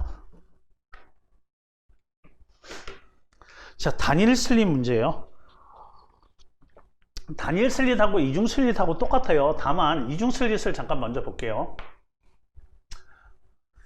여기가 스크린이고요. 여기 슬릿이 여기 두 개가 있어요. 이게 이중 슬릿이죠. 그럼 가운데는 무조건 밝은 무늬가 나타나요. 그죠? 밝은 무늬가 나타나고 그 다음 어둡고 또 밝은 무늬가 나타나요. 우리 문제 풀 때 이렇게 했었잖아요. 여기 밝은 무늬, 중앙의 밝은 무늬에서 그 다음 밝은 무늬까지의 간격, 요걸 우리가 델타 X로 놓지 않았나요? 자, 그러면 이렇게 되고 이렇게 되고 이 경로차가 얼마가 되냐라고 하게 되면은 경로차가 2분의 1 파장의 짝수배예요. 짝수배. 짝수배면 보강이고 홀수배면 상세 아니었어요. 그래서 첫 번째, 자 여기 볼게요. EM 이름 보강이고요. 그 다음에 2분의 1 파장에 이렇게 하면 홀수배면 상세, 이렇게 얘기를 했었죠. 그래서 첫 번째 밝은 무늬를 보게 되면 첫 번째, 여기 가운데는 0이고요. 첫 번째 밝은 무늬려면 여기다가 얼마 집어넣어요? 1을 집어넣죠. 그러면 여기는 얼마 차이 나요? 한 파장 차이가 나는 거예요. 그래서 한 파장 차이 나는 곳이 밝은 것이죠. 그죠? 자, 그런데 이거는 단일 슬릿이잖아요. 단일 슬릿 좀 크게 그려볼까요? 단일 슬릿이면은 여기가 밝아요. 여기가 밝고 첫 번째 어두운 무늬가 나타나요. 어두운 무늬. 어두운 무늬가 나타나는데 이렇게 돼서 이렇게 되겠죠? 그럼 이 경로차가 어떻게 되는 거냐면, 여기 볼게요. 경로차가 첫 번째 어두운 무늬가 바로 뭐라는 얘기예요? 첫 번째 어두운 무늬가 바로 첫 번째 보강 지점하고 똑같은 거예요. 여기에서 보강 지점하고 똑같은 거죠. 여기는 한 파장 차이가 나잖아요. 짝수배 차이가 나면 반드시 어두워지죠. 반대로. 근데 그게 왜 그러냐면은, 자, 여기 한 파장 차이라고 해볼게요. 한 파장 차이면 여기서 출발한 빛과 여기서 출발한 빛은 요게 얼마예요? 2분의 1 파장이겠죠. 그죠? 여기서 출발한 빛과 여기서 출발하는 빛은 2분의 1 파장 차이가 나요. 그럼 상쇄되겠죠. 요 빛과 요 빛은 이렇게 오면 여기서 상쇄될 거예요. 자, 그 다음에 그거보다 조금 밑에 있는 빛하고 그거보다 조금 밑에 있는 빛은 얘하고 얘도 2분의 1 파장 차이가 나니까 상쇄. 바로 조금 밑에 있는 빛과 그 밑에 있는 빛이 또 2분의 1 파장 차이 나니까 상쇄. 이렇게 되죠. 그래서 짝수배일 때 어떻게 되는 거예요? 오히려 상쇄가 일어나죠. 그래서 여기가 가장 밝고요. 여기가 가장 밝고요. 이렇게 밝고요. 여기가 가장 밝고요. 여기가 어두워요. 그럼 여기 이 경로차가 우리가 여기서 볼 때는 여기서부터 여기까지가 뭐로 본 거예요? 델타 X로 보는 거잖아요. 근데 이 문제에서 뭘 물어보는 거냐면 여기서 어두운 무늬와 어두운 무늬, 이거 밝은 무늬의 간격이죠. 그죠? 요걸 구하는 거예요. 요 간격은 요 절반의 2배죠. 그랬을 때 우리가 이중 슬릿에서는 이걸 몰랐어요. 이걸 델타 X로 놨잖아요. 그럼 델타 X를 계산을 한 다음에 2배 하면 되는 거죠. 그럼 폭이 나오죠. 맞죠? 자, 그래서 델타 X를 구해볼게요. 델타 X, 우리가 이중 슬릿에서 봤을 때 델타 X 어떻게 구했어요? 델타 X는 L 람다 D 이렇게 되지 않아요? 슬릿의 간격에 반비례하고 그 다음에 스크린까지 거리와 파장에 비례한다, 이렇게 식이 나왔었잖아요. 그래서 이걸 계산한다면 이 값의 2배를 하면 된다는 얘기죠. 그죠? 자, 그래서 계산을 해볼게요. 자, 파장이 거리는 얼마래요? 2m. 여기 집어넣을게요. 그래서 2m. 전부 미터로 환산해서 넣을게요. 그 다음에 파장이 얼마예요? 500나노미터를 500나노미터. 그럼 500 곱하기 10의 마이너스 9승이죠. 마이너스 9승인데 10의 마이너스 7승 이렇게 할게요. 공 2개 지어버리고. 그 다음에 슬릿의 간격이 0.5mm네요. 0.5mm는 10의 3승이죠. 마이너스 3승이죠. 그러니까 0.5니까 그냥 5 곱하기 10의 마이너스 4승 이렇게 할게요. 그죠? 자, 그래서 이거 지워버리고 이거 하게 되면 10의 3승이죠. 그럼 얼마가 돼요? 2 곱하기 10의 3승 마이너스 3승이죠. 미터 이렇게 나오죠.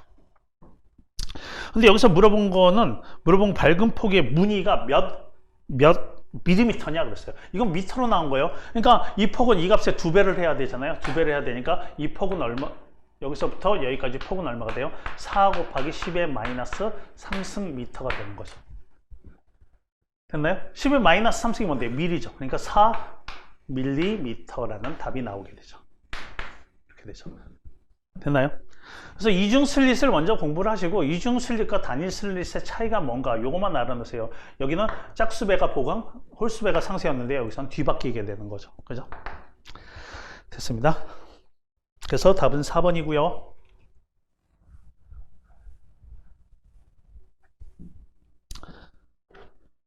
자, 그 다음에요.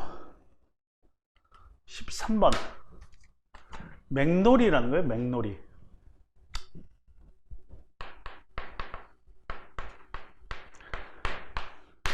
정상파 생각하시면 돼요.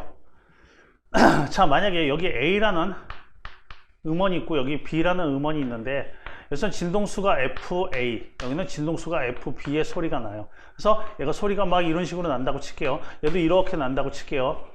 자, 진동수가 달라요. 그랬을 때 사람이 이렇게 듣게 되면 요 파동이 어떻게 돼요? 합쳐져요. 합쳐지면서 정상파를 이루게 되는 거죠.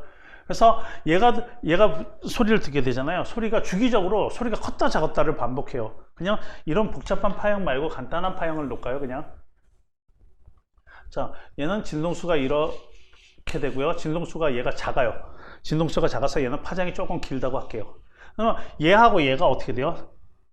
간섭이 일어나죠. 간섭이 일어나서 주기적으로 소리가 컸다 작았다 컸다 작았다를 반복하게 되는데 그 소리가 바로 뭐예요? 맥놀이가 되는 거죠. 정상파하고 똑같아요. 정상파하고 똑같은데 이 맥놀이파, 얘가 느끼는 이 맥놀이의 파장은 어떻게 계산하냐면은 A-B 이렇게 되는 거죠. 그죠? 큰 놈에서 작은 놈을 빼면 돼요. 그래서 얘가 100이고 얘가 90이다 그러면은 맥놀이 진동수는 얼마가 돼요? 10이 되는 거죠. 자, 고유 진동수가 FA, 자, FA로 볼게요. FA의 고유 진동수가 얼마래요? 500Hz래요. 500Hz. 그 다음에 FB가 있어요. 소리급수의 B의 진동수는 몰라요. 근데 정지 상태에서 울렸더니 정지한 관찰자가 초당 5회의 맥놀이가 생겼대요. 5회의 맥놀이가. 그러니까 맥놀이 진동수가 얼마가 됐대요? 5가 됐대요. 5Hz가 됐대요. 5Hz. 그죠? 자, 그러면 맥놀이 진동수가 5Hz라는 얘기는 바로 무슨 얘기냐면 여기서 이걸 빼든 이거에서 이걸 빼든 간에 얼마야? 그 차이값이 5가 된다는 얘기잖아요. 그죠? 자, 그럼 얘로 가능한 것은 얘보다 큰 5가 큰 505Hz거나 아니면은 얘보다 5가 작은 495Hz거나 답은 이거 둘 중에 하나예요. 그냥 무조건. 그죠? 그래서 답을 봤더니 두 개 다 있네요. 495하고 505가 있잖아요. 그래서 힌트를 한 개 더 줬어요. 자, A를 정지한 상태에서 A는 가만히 있어요. A는 정지하고 있고요. B는 일정한 속력으로 관찰자로부터 멀어진대요. 관찰자로부터 멀어져요. 그럼 도플러 효과에 의해서 진동수가 커집니까? 작아집니까? 관찰자로부터 멀어지잖아요. 그럼 도플러 효과에 의해서 진동수가 작아지겠죠? 진동수가 작아져요. 자, 그래서 만약에 답을 이거라고 한다면은 얘와 500과 495의 차이가 5Hz 맞잖아요. 그죠? 근데 이게 만약에 495였다고 한다면은 이게 멀어져 봐요. 그러면 어떻게 돼요? 진동수가 더 작아지겠죠? 이게 작아지겠죠? 작아지면 차이값이 5보다 더 증가하겠죠? 그죠? 근데 얼마가 됐어요? 관찰자에서 초당 2회 맥놀이가 생겼대요. 얘가 도망갈 때는 맥놀이가 2Hz가 됐어요. 줄었잖아요. 그죠? 만약에 얘였으면 어떻게 돼요? 얘가 멀어지면 차이가 커져야 되는데 줄었잖아요. 그럼 얘가 아니에요. 얘예요. 그죠? 그래서 얘가 이렇게 멀어지면서 진동수가 얼마로 변한 거예요? 502로 변한 거예요. 그래서 차이가 2가 되는 거죠. 그죠? 그럼 답은 뭐란 얘기예요? FB는 505가 맞았다는 얘기죠. 그래서 B의 고유 진동수는 얼마냐 했을 때 505가 답이 되는 거죠. 이해되시죠? 14번이요. 자, 14번 문제, 렌즈 문제죠.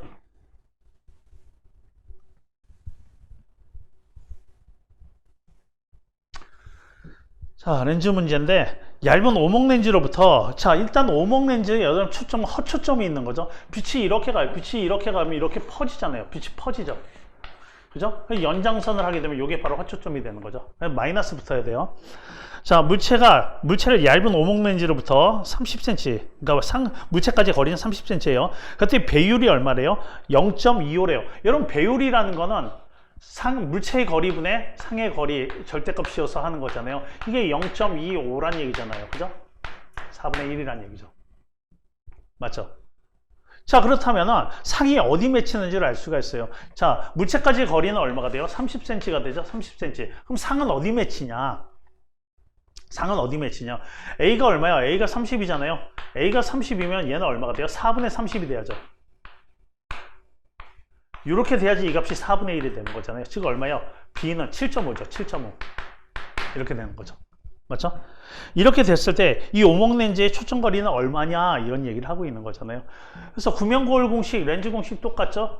A분의 1, 물체의 거리분의 1, 상까지 거리분의 1은 F분의 1 이렇게 되는 거죠. 그죠? 자, 그래서 이걸 그냥 풀어볼게요. 자, 풀게 되면은 A는 일단 얼마야? 30이죠. 30cm분의 1. 그 다음에 얘는 계산 그냥 이렇게 할게요. 30분의 4로 할게요. 30분의 4. 30분의 4 그러면은 얘는 4분의 30분의 4분의 1. 30분의 4. 30분의 4가 아니라 4분의 30이죠. 4분의 30. 4분의 30이니까 분모니까 30분의 4 이렇게 되겠죠. 그죠? 자, 그런데 조심해야 될 건 요거는 이제 물체까지의 거리니까 무조건 플러스가 되는 거고요. 얘 B는 어떻게 돼요? 상까지 거리잖아요. 상이 이쪽에 맺히는 게 아니라 반대편에 생기죠. 또 블록 렌즈 같은 경우 이쪽에 생겨요. 실상이죠. 이쪽이 그냥 허상이죠. 허상은 마이너스죠. 그래서 요게 마이너스가 되죠. 는 초점도 어떻게 돼요? F분의 1. 당연히 얼마가 돼요? 이게 마이너스 값이 나와야 돼요. 그죠? 자, 그래서 이거 계산하면 얼마가 돼요? 마이너스 30분의 3이 되니까 마이너스 10분의 1 이렇게 되는 거죠. 그러니까 F는 얼마 나옵니까? 마이너스 10 이렇게 되는 거죠. 그죠? 제 초점거리는 마이너스 10이다. 됐죠? 그래서 답은 1번이 되고요.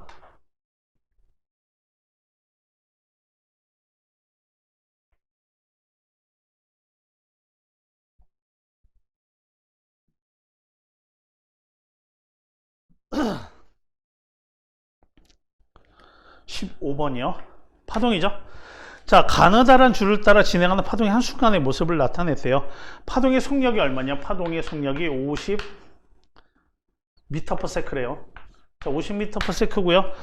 플러스 X방향으로 이렇게 진행을 한대요. 이 파동의 진동수는 얼마냐 그랬어요. 이거 당연한 거 아니에요? 람다 곱하기 F 이렇게 푸는 거 아니에요? 그죠? 람다 알 수가 있잖아요. 자, 여기서부터 여기까지가 한 파장 아니에요? 그죠? 근데 이거 좀 해석하기가 힘드니까 여기서부터 볼게요. 요 점하고 요 점을 볼게요. 자, 여기서부터 여기까지도 한 파장이 되겠죠. 여기 한 파장이 되겠죠. 그렇죠? 이거 얼마? 10이네요. 요거 50이네요. 40이네요. 40. 그죠? 다만 이게 미터/s니까 조심해야 되는 거는 미터로 환산해줘야 돼요. 40cm 이렇게 넣으면 안 되고요. 0.4m 이렇게 넣어야겠죠. 곱하기 F. 그래서 F 진동수는 0.4분의 50 이렇게 되는 거죠. 4분의 500. 그죠? 뭐 125 나오나요? 125 이렇게 나오겠네요. 자, 그래서 답은 4번이 됩니다. 별거 없죠.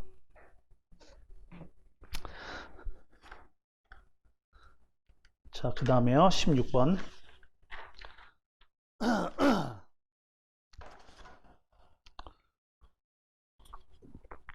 축전기 문제죠.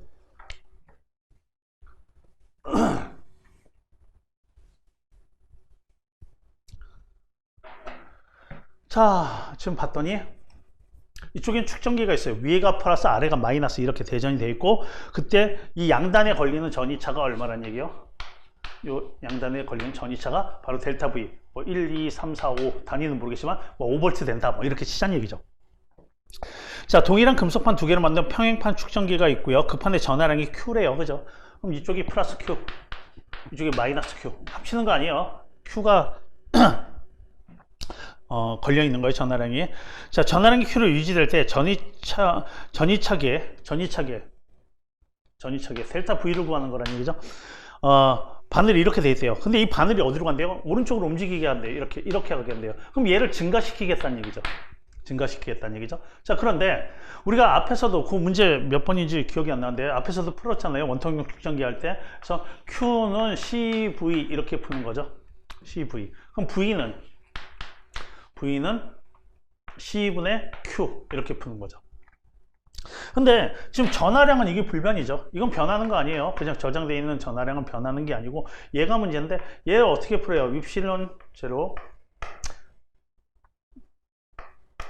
거리분의 면적. 자, 거리의 반비례하고 그 다음에 단면적에 비례하는 거죠. 자, 이렇게 됐을 때 두 극분 사이의 면적을, 자, 이걸 그냥 다 수정을 할까요? 헷갈리니까. 자, 그럼 이걸 빼고요. 이걸 올릴게요. 올리게 되면은 입실론 제로분의 단면적 S 분의 Q 곱하기 D 이렇게 되는 거죠. 자, 그럼 얘는 변함이 없으니까 신경 쓸 거 없고요. 자, 두 극판의 면적을 넓힌대요. 이 거리, 두 극판의 면적을, 이걸 증가시킨다는 얘기죠. 여기 다 쓸게요. 델타 V. 이걸 증가시켜요. 이걸 증가시키면 얘는 작아지겠죠. 그죠? 그래서 안 되는 거고요. 두 극판 사이 간격을 넓힌대요. 간격. 이걸 넓히면 되죠. 이건 분자잖아요. 그죠? 그럼 넓히면 커지겠죠. 세 번째, 유전상수가 공개. 이게 뭐예요? 공개 유전율이죠. 자, 이게 진공 공개 유전율이에요. 그래서 이거보다 유전상수보다 큰 유전체, 이거보다 더 큰 유전상수가 큰 걸 집어넣는데요. 이게 더 크대요. 그럼 분모가 커지잖아요. 그럼 얘는 작아질 거 아니에요. 그죠? 그래서 전이차가 커지는 건 누구밖에 없어요. 니은밖에 없죠. 그죠? 그래서 답은 2번이 되고요. 됐죠?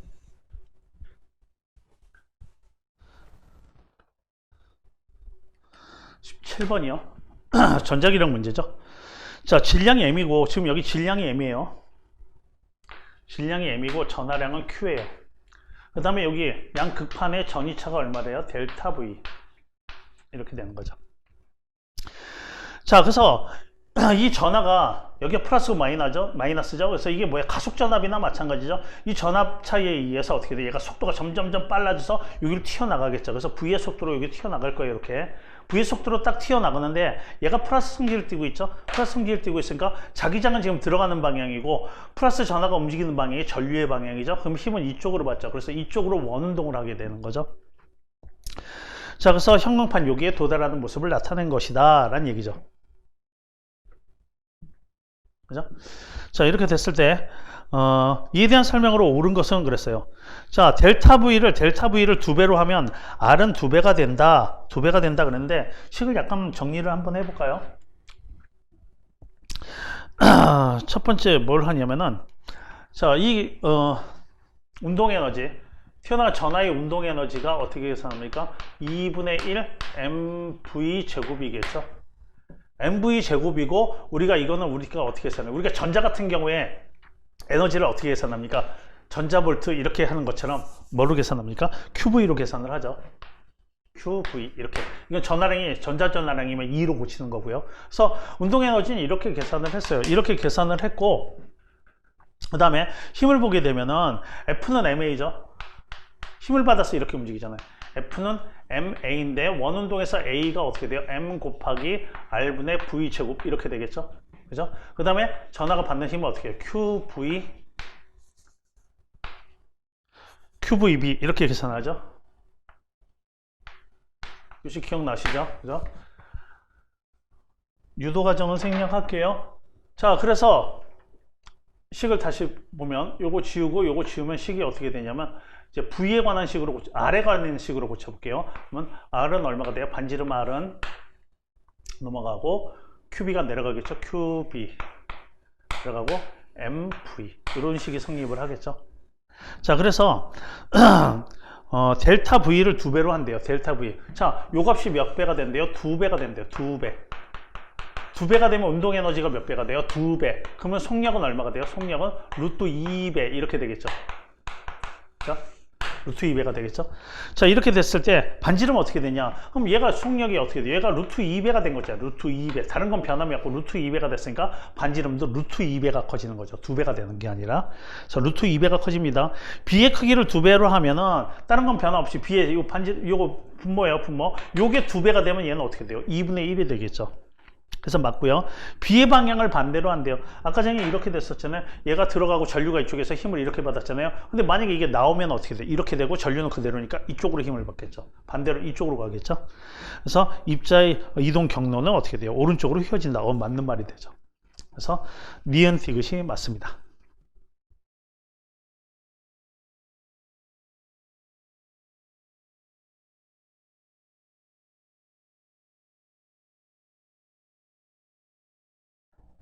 자, 18번이요.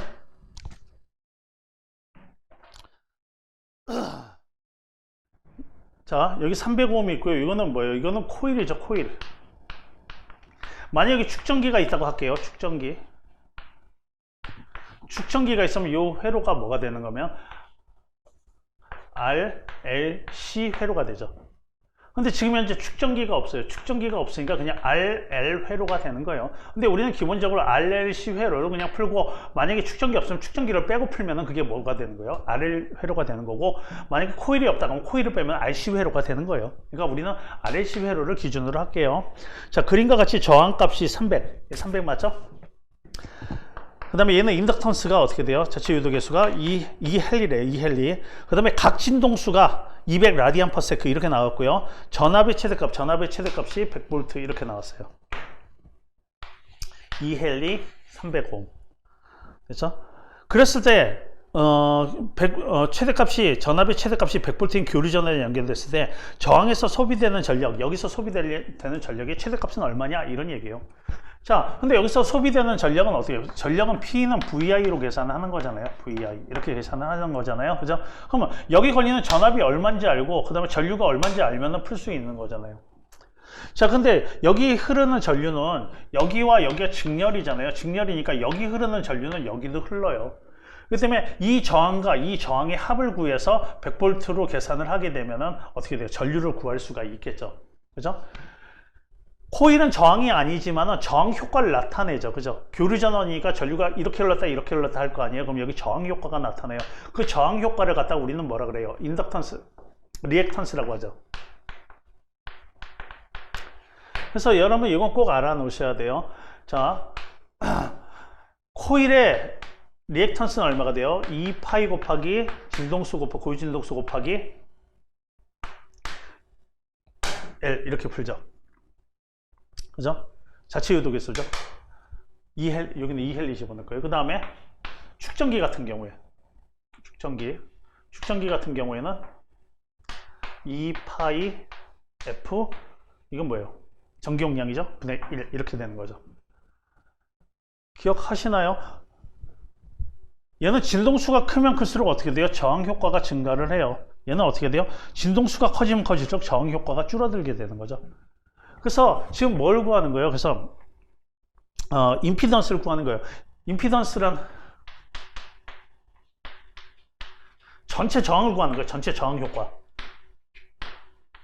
그래서 이 식은 여러분들이 아셔야 돼요. RLC 회로에서 임피던스 전체 저항 값이에요. 전체 저항 값은 루트 저항 R제곱 플러스 제곱 이렇게 푸는 거죠. 그죠? 축전기와 저항과 그다음 코일에 흐르는 전류의 그 위상이 90도씩 차이가 났어요. 이렇게 계산을 했었죠. 결과만 알고 푸셔도 돼요. 근데 우리가 지금 여기서 뭐를 하는 거냐면 RLC에서 축전기가 빠졌죠. 그래서 RL 회로가 되는 거잖아요. 그래서 여기서 임피던스는 어떻게 돼요? 빼면 돼요. 그냥 R 제곱 얘 빼면 되는 거죠. 그래서 이렇게 되는 거죠. 그죠? 그러면 이게 전체 저항이에요. 이게 전체 저항값이고 그걸 전압으로 계산해서 V는 IL에 대입하면은 뭘 알 수 있어요? I를 알 수가 있죠. 자, 그럼 해볼게요. 저항이 얼마예요? 저항이 300이죠? 300제곱. 그 다음 얘도 계산을 해볼게요. 여기다가 집어넣으면은 2파이 곱하기 진동수가 나오는 게 아니라 각진동수가 나왔죠? 여러분, 각진동수는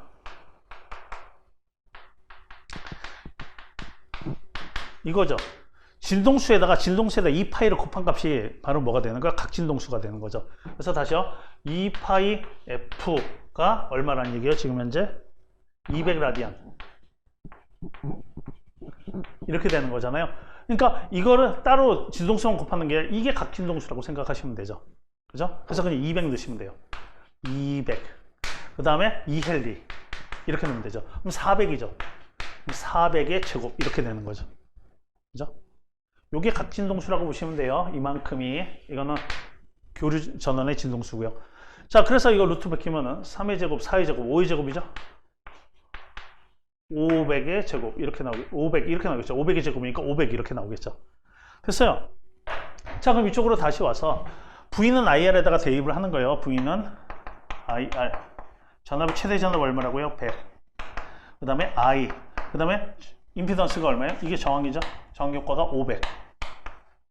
즉 I는 5분의 1A가 되는 거죠. 그래서 여기 흐르는 전류가 얼마가 흘러요? 5분의 1A가 흐르는 거예요, 지금 현재. 그래서 여기서 소비되는 전력은 얼마예요? VI잖아요. 이거 곱하면 얼마예요? V죠. 얘하고 얘하고 곱하면 얼마예요? 그냥 이렇게 할게요. 5분의 300 곱하기 5분의 1 이렇게 되는 거죠.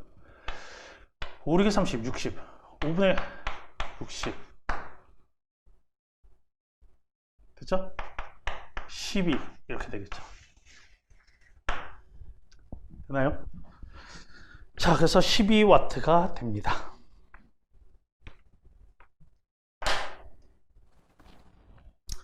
자, 연결하겠습니다. 19번이요.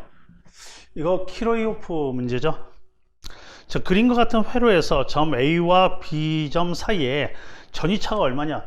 A점과 B점 사이에는 뭐 저항이 있네요. 저항이 없으면 전이차가 생기지 않겠죠. 그죠? 그래서 여기와 여기 사이에 걸리는 전이차가 얼마냐? 이걸 묻는 거예요. 그죠? 그럼 이게 V는 IR이니까 여기서 뭐만 알면 돼요? 여기 흐르는 전류만 알면 되는 거죠. 전류의 세기가 얼마인지만 알면 되는 거죠. 그래서 전류 곱하기 저항을 하게 되면은 전이차가 나오겠죠. 자, 요 회로를 조금 수정을 할게요. 자, 보기 쉽게 수정을 하면은, 자, 여기 15ohm이 있고요. 있고, 그 다음에 여기 25ohm이 있고요. 그 다음에 여기가 병렬로, 얘하고 얘하고 병렬이잖아요. 그래서 이쪽에다 한꺼번에 그릴게요. 이렇게 돼서 요게 40ohm, 요게 15ohm. 그 다음에 이게 요거랑 직렬로 연결되어 있죠. 12ohm. 그 다음에 여기 전지가 10V 전지가 있어요. 이렇게 연결된 거죠. 여기는 15V.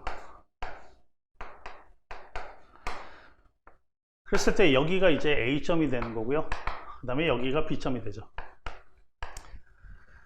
자, 그래서 키르호프 법칙을 써볼게요. 여기가 15ohm. 일단 저항을 좀 단순하게 해볼게요.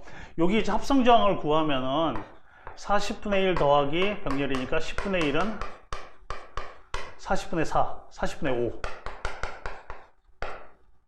그래서 R 값은 얼마가 돼요? 5, 8에 40, 8ohm이 되죠. 8ohm. 그 다음에 이게 8ohm이고 이게 12ohm이니까 직렬이니까 합치면 25ohm이 되잖아요. 그래서 이걸 한꺼번에 그릴게요. 이 세 개를 한꺼번에 이렇게 그릴게요. 이렇게 해서 얘가 25ohm이 되는 거예요. 이건 신경 쓰지 말자고요. 그 다음에 이쪽에 흐르는 전류를 I1, 이게 플러스죠? 이렇게 흐를 거 아니에요? 이게 플러스죠? 이렇게 흐르겠죠? 이쪽에 흐르는 전류를 I2, 그럼 이게 합쳐져서 이쪽으로 흐르겠죠? 그래서 이걸 I3. 자, 그럼 여기에 뭐가 흘러요? I3가 흐르겠죠? 그럼 이 I3만 알면 이 I3를 뭐하고 곱하면 돼요? 25ohm하고 곱하면 전이차가 나오겠네요. 자, 그래서 키르호프 1법칙에 의해서 I1 더하기 I2가 I3가 되고요. 그 다음에 여기는 플러스가 이렇게 되니까 전류가 이렇게 돌겠죠? 여기는 이런 식으로 돌겠죠? 그래서 제 2법칙을 써볼게요. 자, 전압이 이쪽에서 상승하죠? 나머지는 전압이 저항을 지나면서 감소하죠. 증가하는 전압은 감소하는 전압과 같죠. 그래서 첫 번째 몇 볼트예요? 10V죠? 10V는 자, 전류가 여기 I1이 흐르는데 여기도 I1이 흘렀겠죠? 여기도 I1이 흘렀겠죠? 그래서 20I1 더하기 이쪽에 I3가 흐르죠? 그래서 20I3 이렇게 되면 되죠. 자, 두 번째는 여기를 할게요. 전압이 15V죠? 자, 그래서 이렇게 흐르죠? 이렇게. 그래서 요 I2는 여기도 I2가 흐르겠죠? 그래서 10I2. 그 다음에 똑같이 여기는 20I3. 이렇게 되겠죠? 자, 그래서 여기는 I1, I2, I3니까 요거를 I2로 고칠게요. 그러면 계산하기 편하겠죠? 그래서 요걸 고칠게요. I1은 I3 마이너스 I2. 자, 이렇게 고쳐서 요식을 다시 수정을 하면은 10V는 마이너스 20I2 그 다음에 얼마예요? 20I3죠. 그러면 이게 40I3 이렇게 되겠죠. 맞죠? 이거 2배 할까요? 2배? 2배 하면 여기가 30이 되고 여기가 20이 되고 여기 40이 되겠죠. 그래서 위아래를 더할게요. 자, 위아래를 더하게 되면은 이쪽은 40이 되고요. 40은 이건 없어지죠? 이건 없어지고 80 I3 이렇게 되죠. 자, 그러면 나왔네요. I3가 다른 거 구할 필요는 없네. I3가 중요한 거니까, 그죠? I3는 2분의 1A 이렇게 나오겠죠? 2분의 1A. 그래서 여기 얼마가 흘러요? 2분의 1A가 흐르는 거예요. 2분의 1A. 그럼 여기 걸리는 전이차는 이거 곱하기 이거니까 10V하고 이렇게 나오겠죠. 10V. 그죠? 그래서 답이 3번입니다. 되시죠?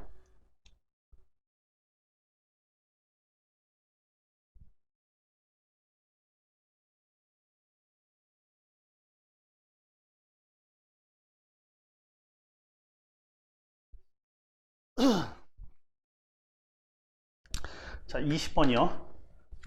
자, 수소 원자 내 보호 이론이죠. 원자 상태를 기술하는 파동함수는 전자의 양자 상태를 나타내기 위해서 주양자수, 궤도양자수, 뭐 부양자수죠. 그 다음에 자기양자수, 궤도 자기양자수, 그 다음에 이런 것들을 필요로 한다 그랬어요.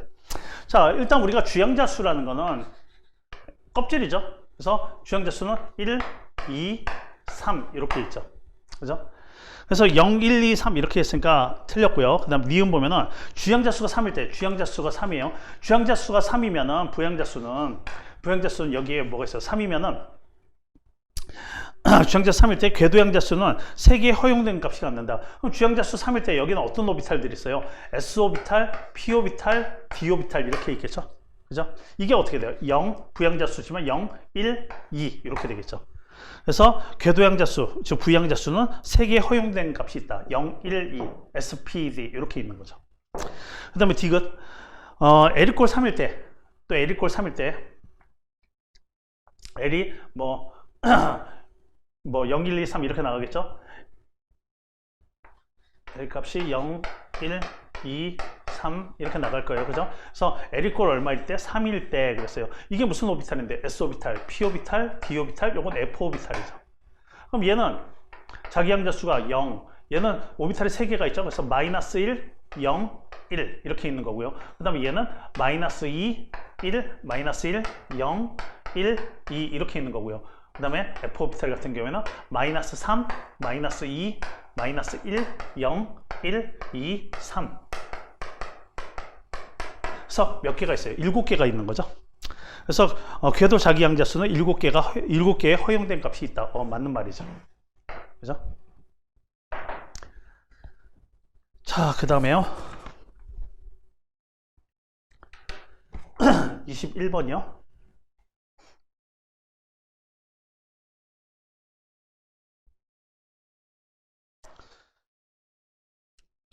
(21번) 자유전자의 드브로이 파장이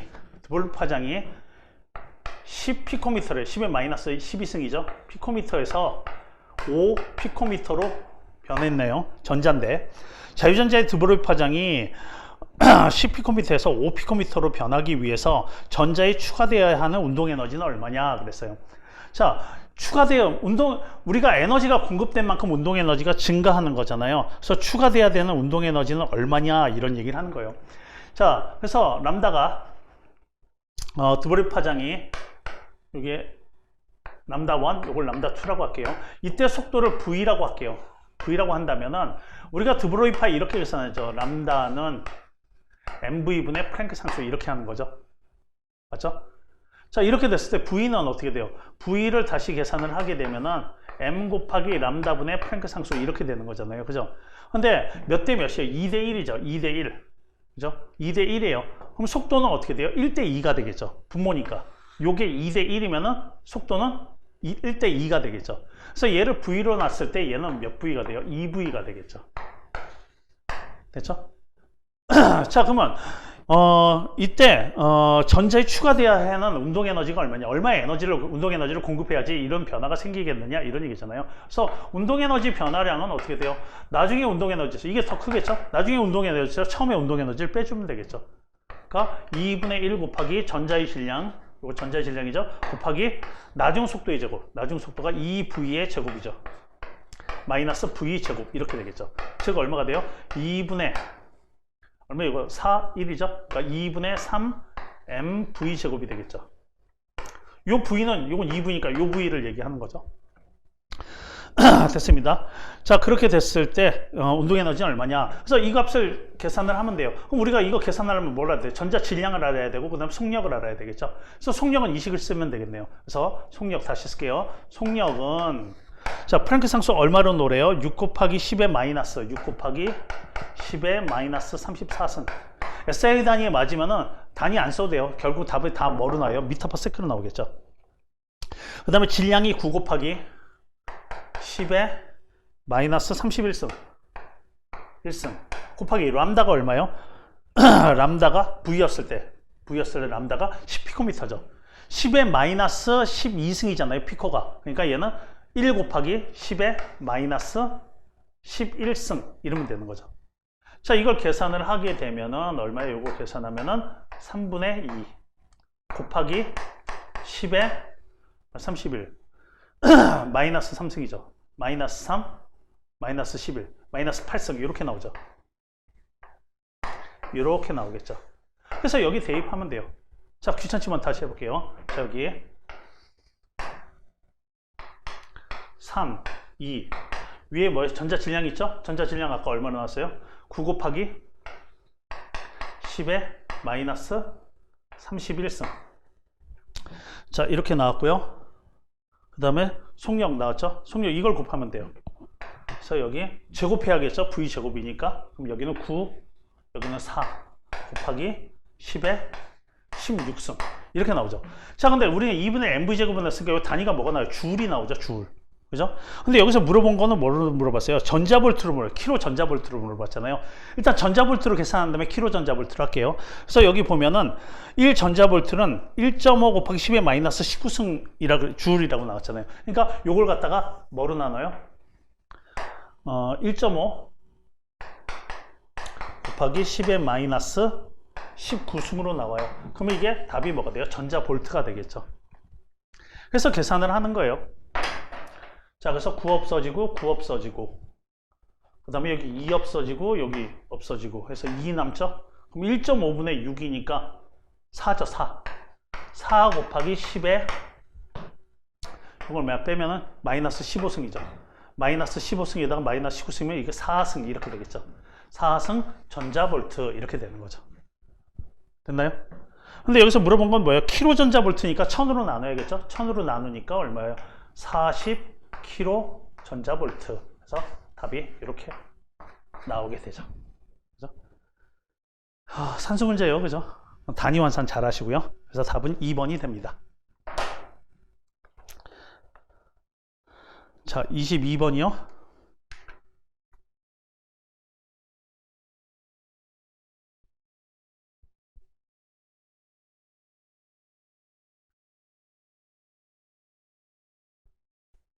자, 상대성 이론, 일반 상대성 이론이죠. 움직이는 물체에서는 시간이 천천히 가고 길이가 수축한다 이런 얘기예요. 자, 정지해 있는 관찰자에 대해서 A는 이쪽으로 B는 이쪽으로 광속에 가깝게 날아가고 있어요. 관찰자가 측정한 우주선 AB의 길이는 L로 똑같아요. 그죠? 똑같고 그 다음에 고유 길이는 LA, LB래요. 얘 원래 고유 길이 정지했을 때 길이는 원래 LA예요. 얘는 얼마예요? LB죠. 길이가 달라요.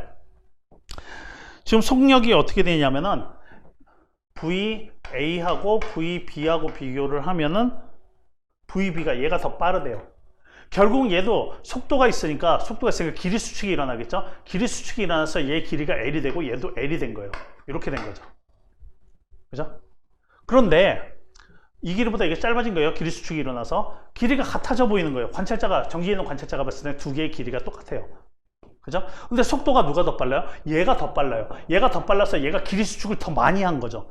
그래서 이 길이 차이가 더 많이 나게 되는 거죠. 그죠? 다시요.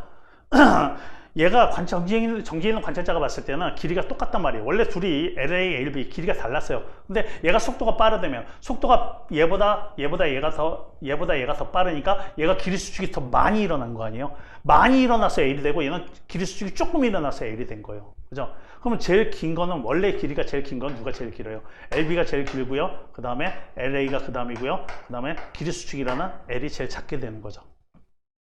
그래서 문제에서 물어본 게 뭐냐면 짧은 순서대로 써라 그랬으니까 이렇게 써야겠죠. 이렇게 얘 먼저 써야죠. 이거 이렇게 쓰죠. L, A, L, B. 그래서 1번으로 써야겠죠. 되시죠? 습니다.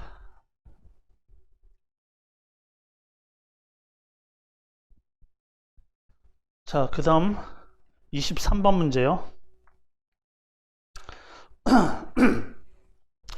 자, 23번 문제. 참 이게 좀 도형이 굉장히 무슨 빗살무늬 토기처럼 이렇게 생겼겠죠. 지금 현재 여기 전자가 하나 있어요. 전자라고 나왔나요? 그런 쪽에서 질량이 M인 구슬이 질량이 M인 구슬이 이렇게 돌고 있는 거예요. 그래서 빙글빙글 돌고 있는 거예요. 이렇게, 그죠? 자, 돌고 있는데 요 함수가 어떻게 되냐면은 함수는 Z는 A 곱하기 X제곱 플러스 Y제곱 이렇게 돼 있는 거죠. 이렇게 돼 있는 거죠.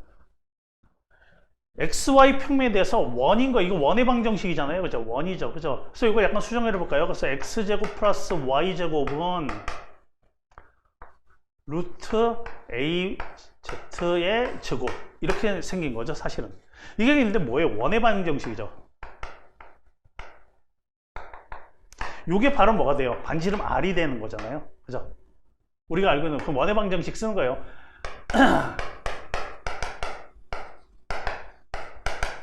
이 식을 쓴 거라고요, 그냥. 그럼 이게 반지름이 되는 거예요, 그죠? 루트 A분의 Z가 바로 뭐가 돼요? 반지름이 되는 거죠. 자, 근데 여기다가 힘을 마이너스 Z 방향으로 이 물체에다가 힘을 줘서 밑으로 내는 거예요. 이 높이가 지금 현재 얼마예요? 이게 H죠. 이게 H인데 얼마까지 내린 거예요? 여기까지 내린 거예요. 여기까지. 3분의 H만큼 높이만큼 Z가 H 위에 있었는데 3분의 H만큼 내린 거예요. 그럼 여기서 이렇게 돌게 된다는 얘기예요. 이게 질량 M의 물체가 이렇게 돌게 된다는 얘기죠. 우리가 운동량 보존이라는 거 있잖아요. 그죠? 운동량 보존. 이거는 뭐예요? 각운동량 보존이죠. 힘을 이쪽으로 줬기 때문에 운동량에는 변함이 없어요. 그래서 여기에 운동량이나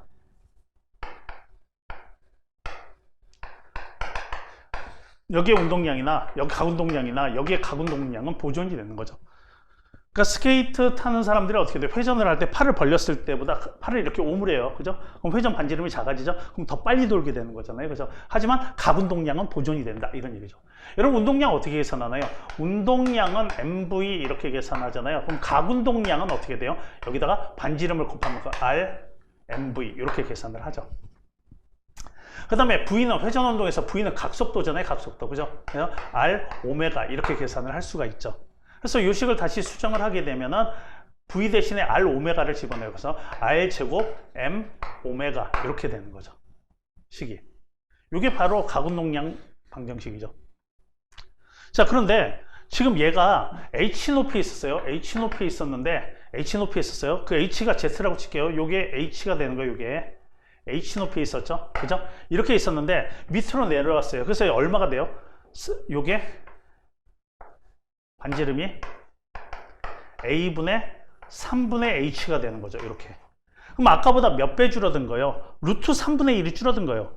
반지름이 R에서 얼마로 줄어든 거예요? 루트 3분의 1R로 줄어들게 된 거죠. 맞죠? 그래도 뭐예요? 그래도 뭐는 보존된다고요? 운동량은 각운동량은 보존이 된다는 얘기죠. 요 값은 보존이 된대요. 그래서 아까 전에 반지름이 R이었을 때 각속도가 얼마였대요? 문제에서 W0였죠? W0였죠. 근데 여기 반지름이 얼마로 줄어들었어요? 루트 3분의 1. 그럼 제곱해봐요. 제곱하게 되면 3분의 1 R 제곱이 되겠죠? M 곱하기. 이 값이 같기 위해서는 얘는 얼마가 돼요? 3 오메가 제로가 돼야겠죠. 그죠? 각속도 물어보는 거죠. 그래서 요 높이에 왔을 때 각속도가 얼마가 되냐? 그래서 3W0가 되는 거죠. 됐죠? 오메가라고 할까요? 3오메가 제곱. 됐습니다. 그래서 2번이 되는 거고요.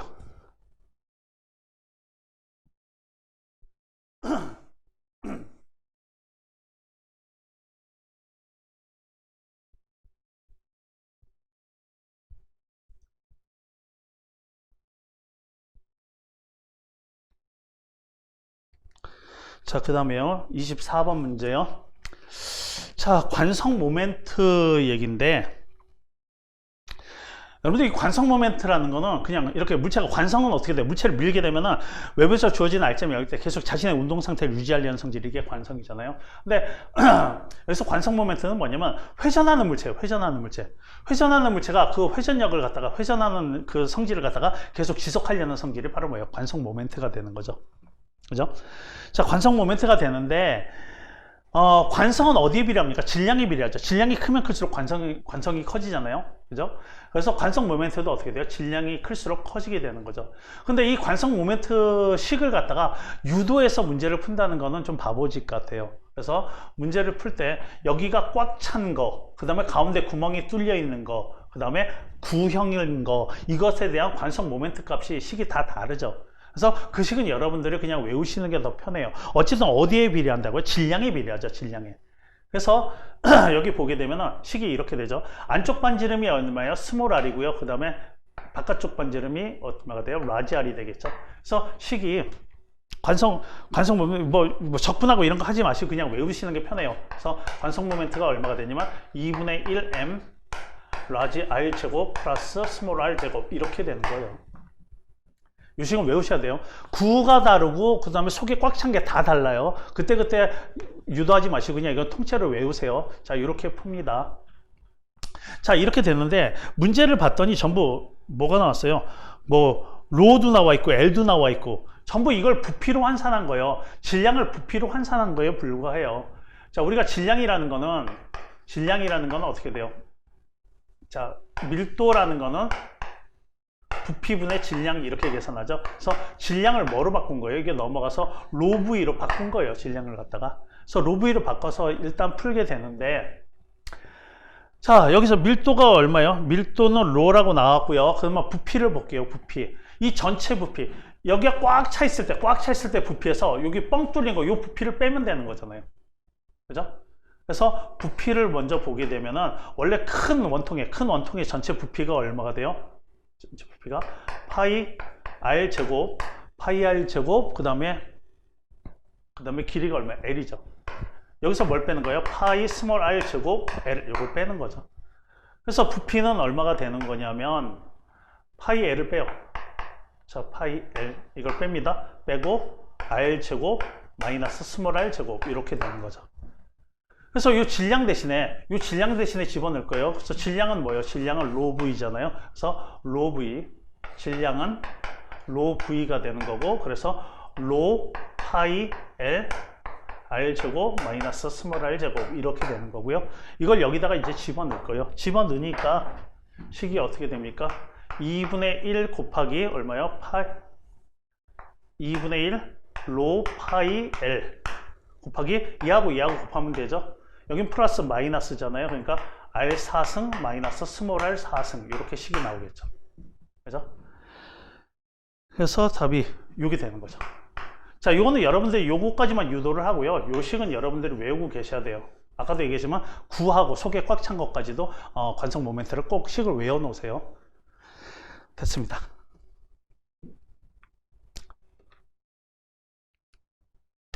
자, 25번이요.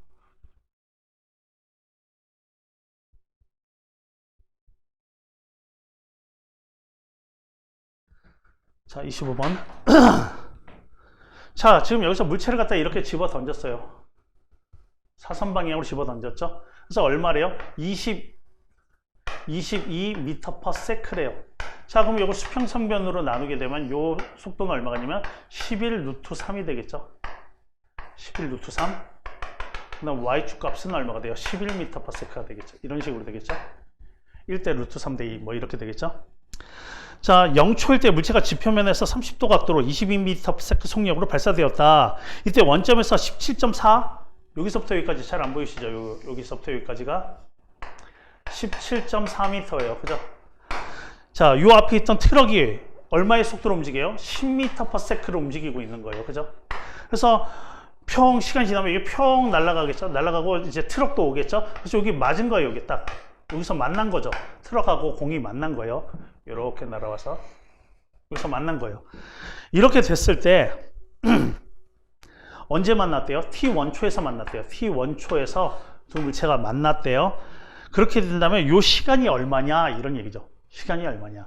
자, 얘가 t 원초 동안 이렇게 날아간 거리가 얼마냐라고 하게 되면 t 원초 동안에 얘는 등속도, x축 방향으로는 등속도 운동을 하겠죠. 그죠? 그래서 이게 공이라고 할게요. 그냥 이게 공이라고 한다면 공이 날아간 거리를 볼게요. 자, 그럼 공이 날아간 거리를 보게 되면은 얼마야? 11.3? 11 루트 3 미터 퍼 세크로 t 원초 동안 날아간 거 아니에요? 그죠? 그 다음에 자동차가 날아간 거리. 자동차가 움직인 거리. 트럭이 움직인 거리는 얼마냐면 10m per sec죠. 10m per sec로 t1 동안 간 거 아니에요. 그죠? 근데 원래 거리가 얘가 움직인 거리는 여기서부터 요만큼 간 거고, 그 다음에 공은 여기서부터 여기까지 간 거잖아요. 그 두 값이 같을 수는 없겠죠. 그러니까 트럭이 움직인 거리에다가 17.4를 더해줘야겠죠. 그죠?